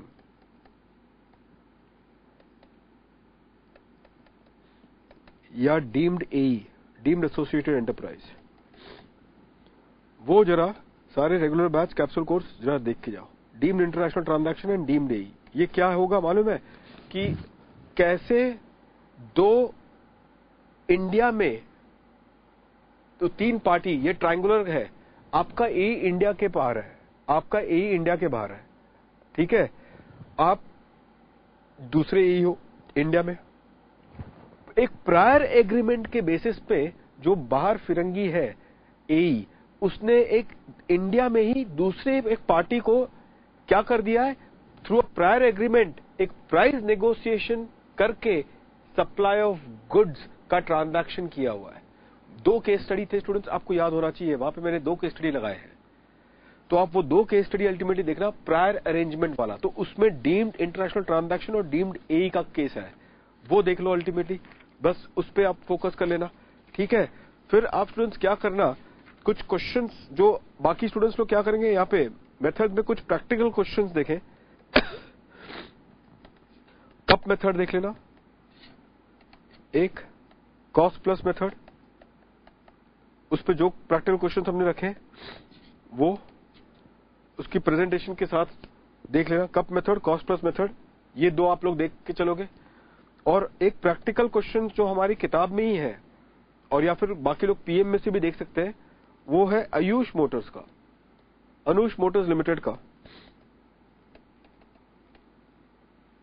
Anush Motors limited का, ये आप लोग एक बार देख लीजिएगा अनुष मोटर्स लिमिटेड का, ताकि उससे क्या होगा, आपको अनुष मोटर्स लिमिटेड से इसका प्रेजेंटेशन आपको पता चल जाएगा कि कैसे लिखना है। इसमें प्रेजेंटेशन ऑफ आंसर बहुत इंपॉर्टेंट होगा स्टूडेंट्स, प्रेजेंटेशन ऑफ आंसर पे ध्यान रखना, कैसे आप प्रेजेंट करोगे, मैंने आपको प्रेजेंटेशन के साथ बताया, आपको लिखना पड़ेगा, क्या लिखना पड़ेगा, 92A कि वो एसोसिएटेड एंटरप्राइज है।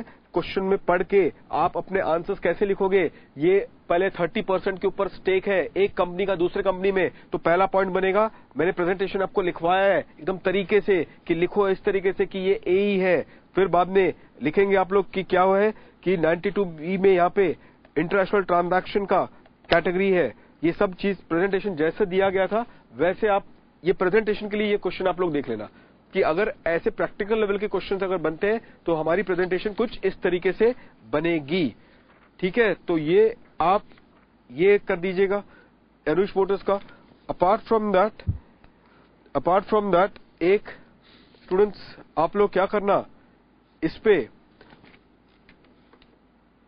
एक क्वेश्चन आ रहा है, ये आपके US limited and in limited,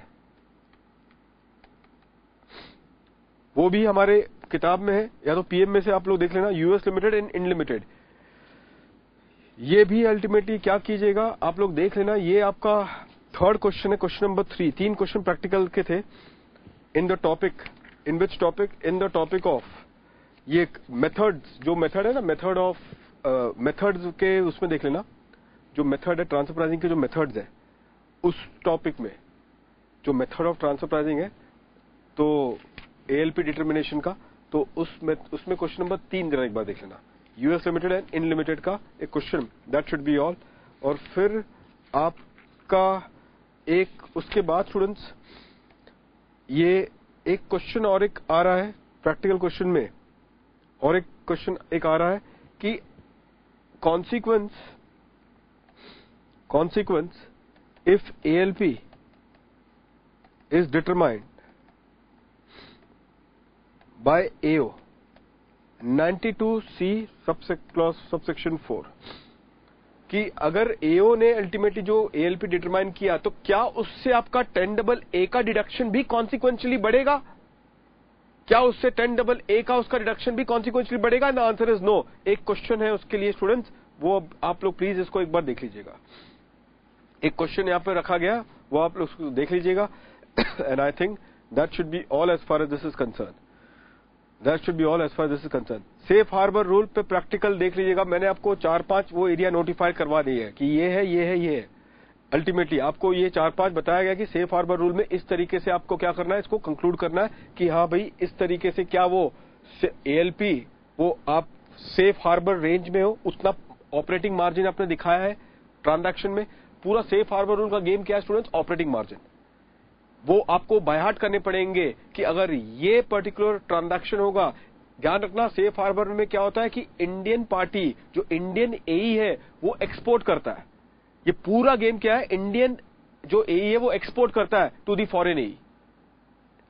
import का केस नहीं है सेफ हार्बर में, पूरा का पूरा इंडियन एई एक्सपोर्ट करेगा टू दी फॉरेन एई।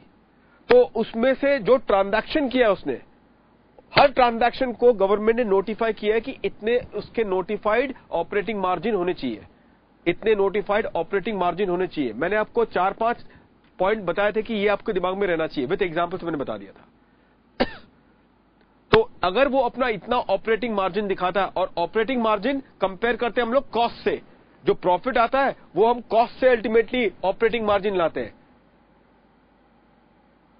और अगर वो ऑपरेटिंग मार्जिन मिनिमम उतना उसने दिखाया है या उससे ज्यादा दिखाया है तो अच्छी बात है, उससे ज्यादा प्रॉफिट मार्जिन दिखाओगे तो हमें क्या दिक्कत है, लेकिन उससे कम नहीं होना चाहिए, क्योंकि वो सेफ हार्बर मतलब मिनिमम उतना ऑपरेटिंग मार्जिन होना ही चाहिए। आप इंडियन एई जो एक्सपोर्ट करता है to the foreign AE, minimum उतना होना चाहिए, वो सेफ हार्बर था। तो वो ऑपरेटिंग मार्जिन परसेंटेज आपको याद रखने पड़ेंगे, तो वो प्लीज याद रख लेना, ठीक है। एपीए का बता दिया था, इसमें रोल बैक वाला कंसेप्ट पे जो कुछ हमने पॉइंट्स चर्चा की थी, मैंने आपको कुछ 4-5 एरियाज बताए थे, बोले कि ये सब चीज बस आप लोग याद रख के चलना। पहले तो आपको थियरी क्या पूछे जाएंगे कि कितने साल के लिए रोल बैक कर सकते हो, वो एक क्वेश्चन बन सकता है।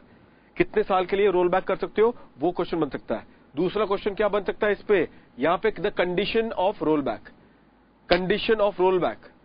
तो what is the condition of roll back, वो अल्टीमेटली दूसरा क्वेश्चन बन सकता है। That exactly how it would be. तो पहला वाला क्वेश्चन में बनेगा कि वो कितने पीरियड के लिए वो आप रोल बैक कर सकते हो। दूसरा क्वेश्चन होगा स्टूडेंट्स इसमें the condition of roll back.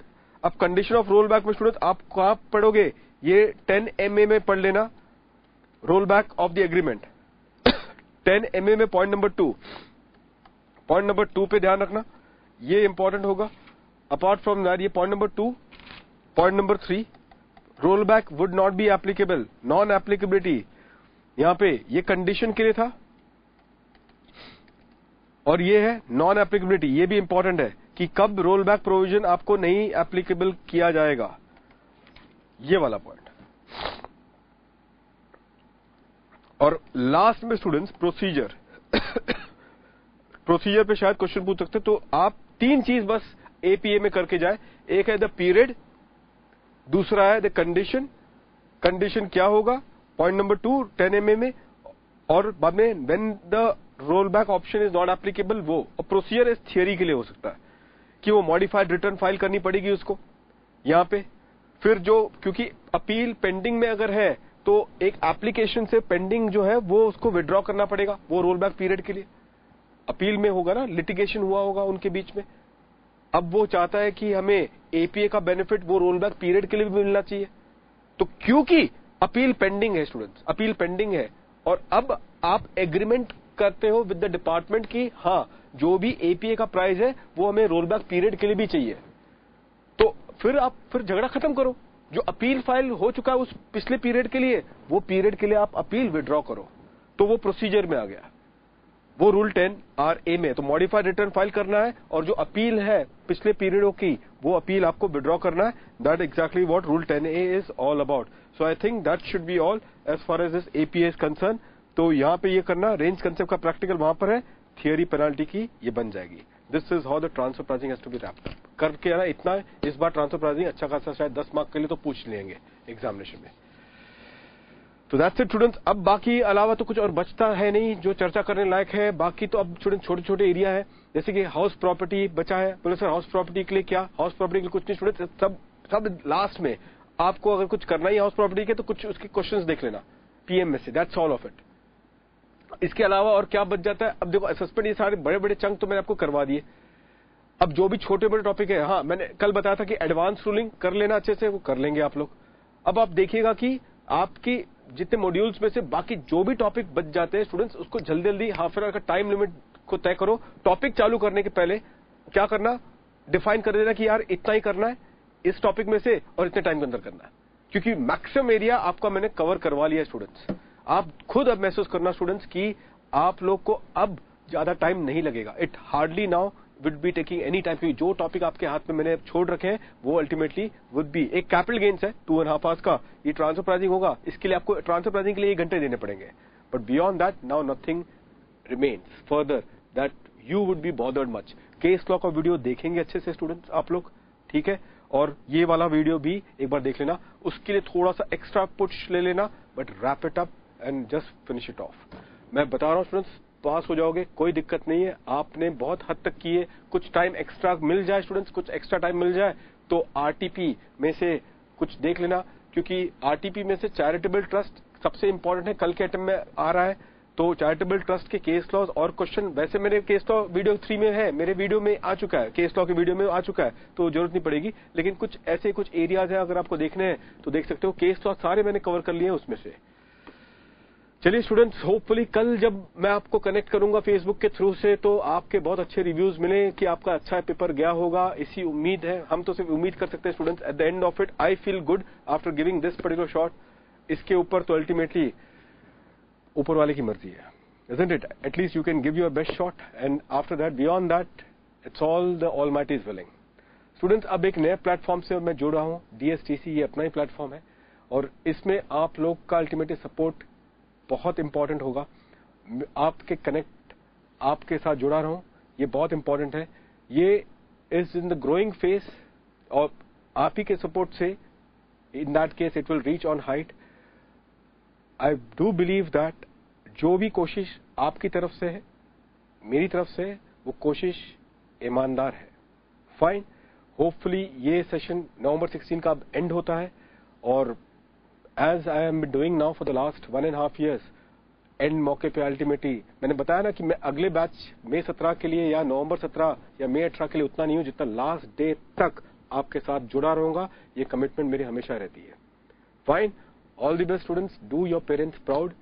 कल जब आप घर पे आए तो आप ये बोले कि हमारी पेपर अच्छा गया, that smile on their face, और जो तसल्ली उनके हाथ पास रहेगी अगर वो अगर आ जाए तो I will say this is the best, you can say, fees that I would get if you can just bring smile to the face of your parents.